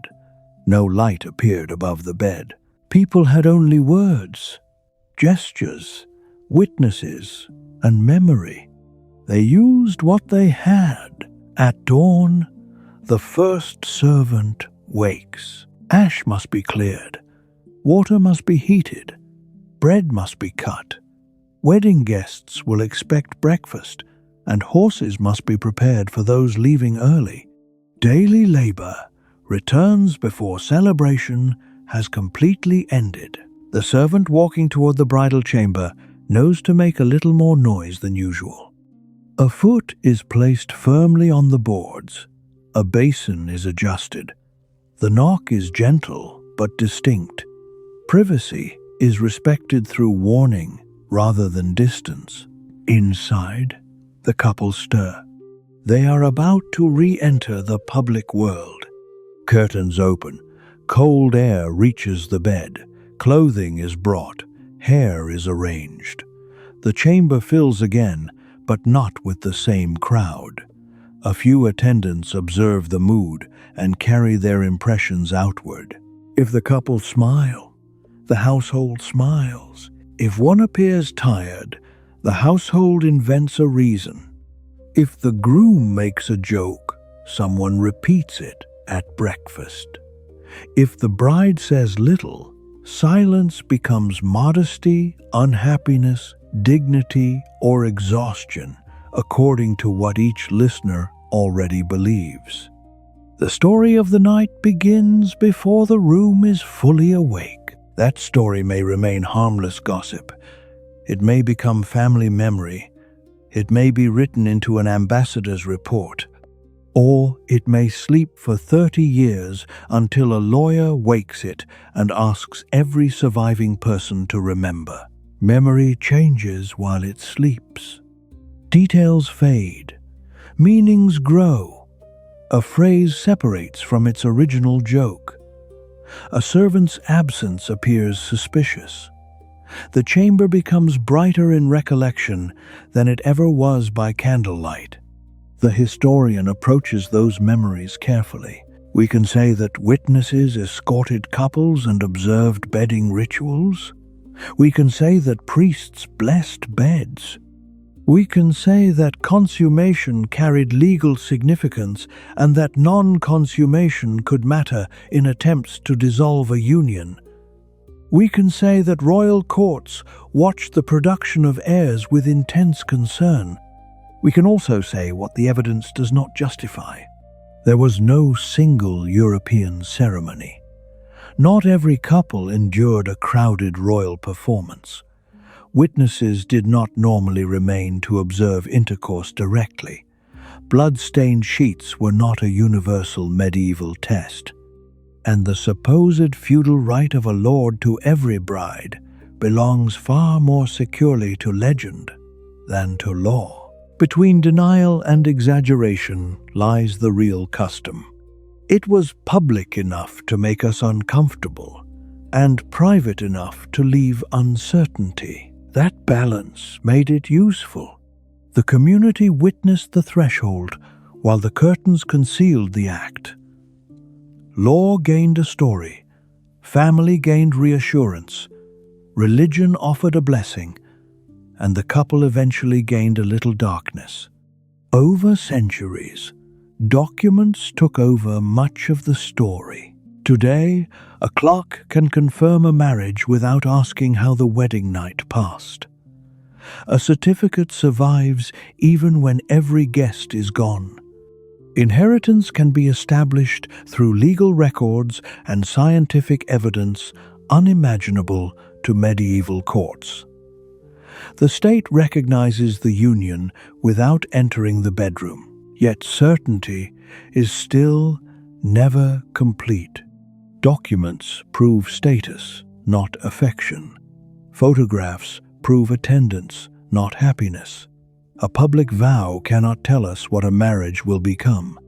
We remain surrounded by evidence, while the most important part of any relationship continues beyond the reach of witnesses. Perhaps this is one reason the old bedding ceremony fascinates us. It attempted openly what modern society attempts more discreetly, to surround an uncertain future with confident symbols. The ring says continuity. The witnesses say community. The signatures say law. The celebration says that a change has occurred. Then the guests leave, and two people must live the part no ritual can guarantee. For medieval newlyweds, that departure came later than we would like. The company followed them through almost every threshold. But eventually, even the most elaborate court reached the same final point. A door closed. Footsteps receded. Two people remained. The room you imagined at the beginning is quiet now. The dishes in the hall have been cleared. The last horse has stopped moving in the courtyard. The candle beside the bed has gone out, leaving only a narrow silver line around the shutters. No witness can see through the darkness. The bed that carried law, dynasty, inheritance, fear, and expectation has become a place of sleep. Its curtains hold a little warmth. The linen settles. Breathing finds a slower rhythm. Outside the chamber, those who waited have drifted away one by one. The priest has returned to his lodging. The relatives are asleep. The servants will speak in the morning, but for now, even gossip is resting. Catalina of Motril has not yet become a name in a royal investigation. She is simply an attendant somewhere near the chamber of a young princess, finishing the work of a long night. She cannot know that decades later kings and agents will search for her memory. Arthur cannot know that a few careless words may be repeated after his death. Catherine cannot know how fiercely she will one day defend the truth she carries from this room. For this single hour, the future is hidden from all of them. History has not yet assigned consequences. It is only night, and perhaps that is the gentlest way to understand the witnesses beside the bed. They gathered because they feared what could not be known. They wanted to hold the future still long enough to name it. Their ceremony transformed uncertainty into a public beginning. But after every blessing, procession, joke, and legal precaution, uncertainty remained. No witness could promise love. No courtier could promise a child. No priest could promise long life. No treaty could prevent grief. The bed was witnessed because life beyond it could not be controlled. The same is true of every threshold. People stand beside it, offer words, and watch someone cross. Then they must let the traveler continue alone. The chamber has emptied. The city beyond it sleeps. The bells are farther apart now, or perhaps you simply notice them less. Wind moves along the wall and passes without entering. The fire gives one last soft sound as a piece of wood settles into ash. Nothing more is required of the night. The witnesses have seen enough. The documents can wait until morning. The questions that troubled kings and courts have become old paper resting quietly in archives. The embroidered beds have faded or disappeared. The palaces remain, but their chambers hold different visitors. Curtains that once concealed dynastic secrets now hang motionless behind museum ropes. And the people who laughed, worried, blessed, served, and waited beside those beds have all gone into the silence of history. Only their ritual remains.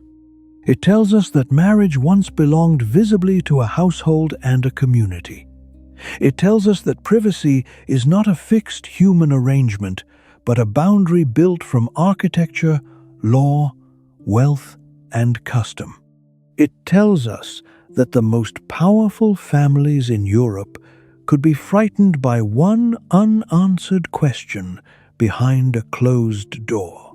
Most of all, it tells us how hard people worked to prove what could never be fully witnessed.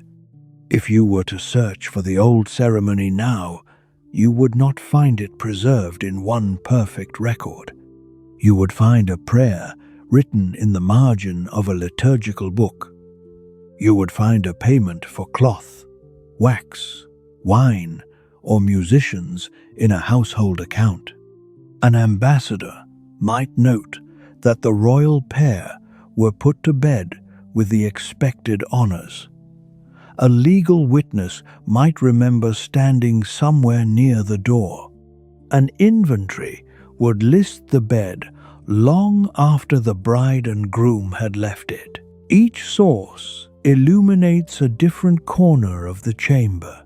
The prayer tells us what the church hoped the bed would mean. The account tells us what the household spent. The ambassador tells us what the court wanted foreign rulers to know. The witness tells us what a later dispute required. The inventory tells us what the object was worth. None tells us everything. This scattered evidence suits a ritual built around partial sight. Historians stand where the wedding guests stood, close enough to recognize the scene but unable to see beyond every curtain. An old bed displayed today can seem surprisingly small. Its carved posts rise impressively, but the mattress may be shorter than visitors expect. Sometimes this is because the surviving frame has changed, because bedding was arranged differently, or because assumptions about people always sleeping upright have been exaggerated.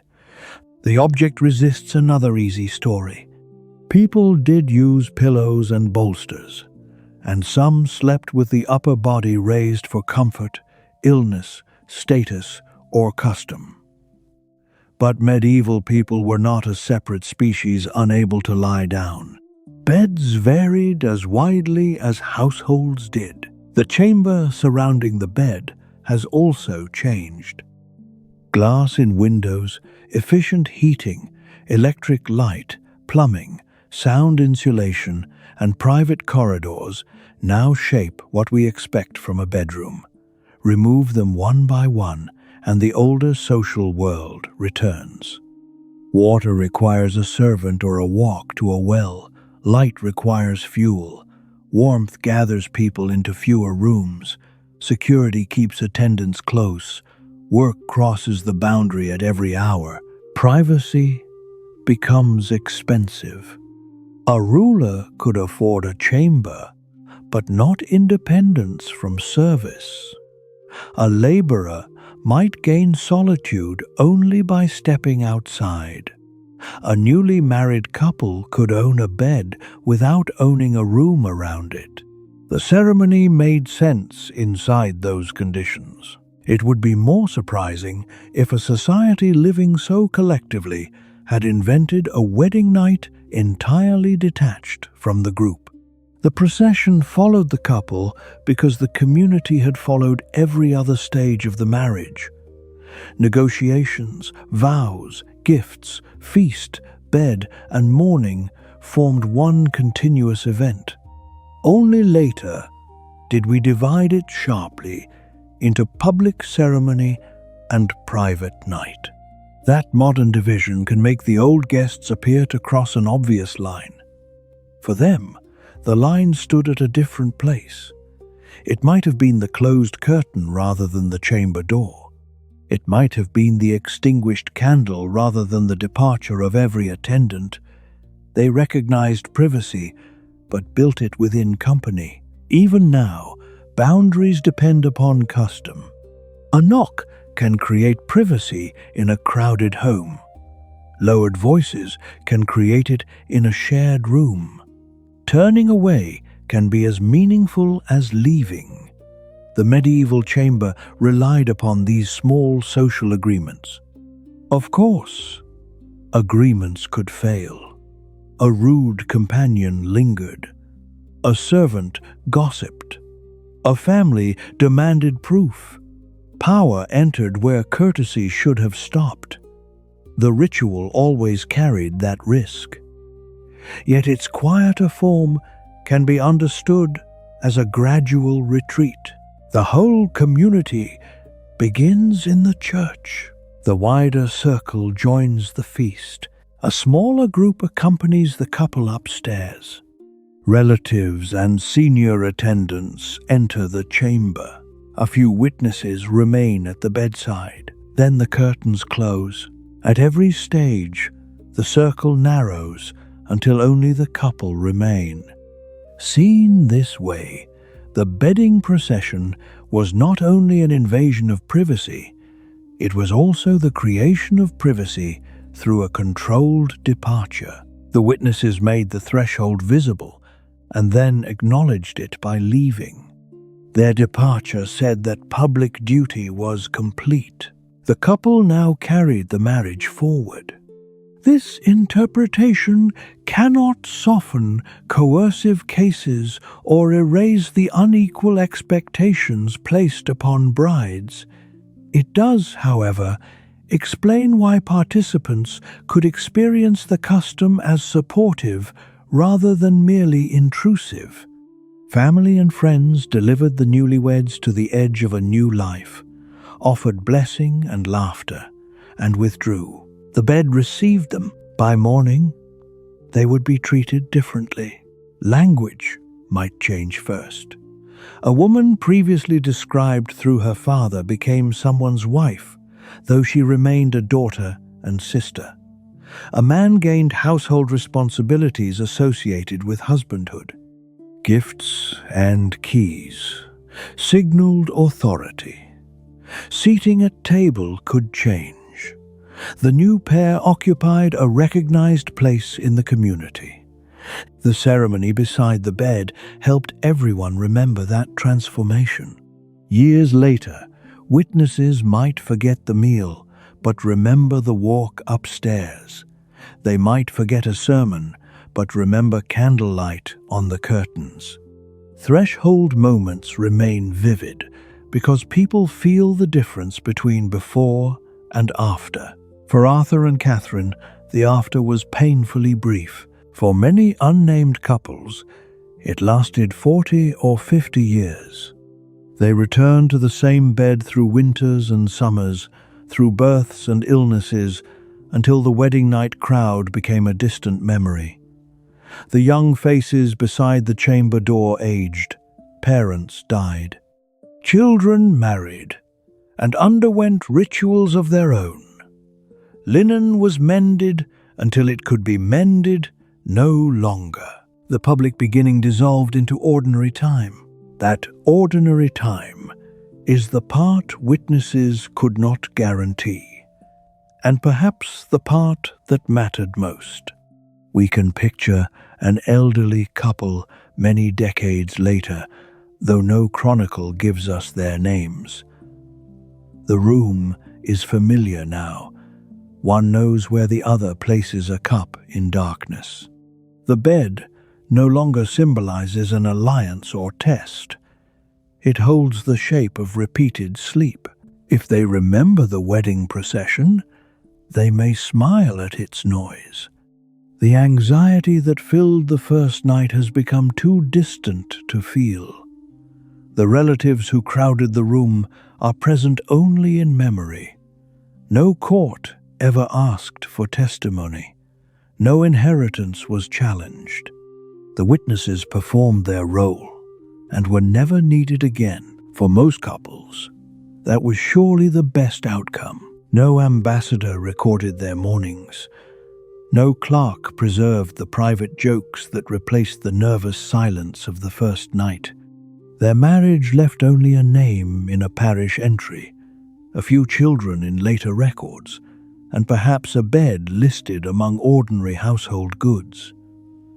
Yet within that quiet absence, lay years no ceremony could contain.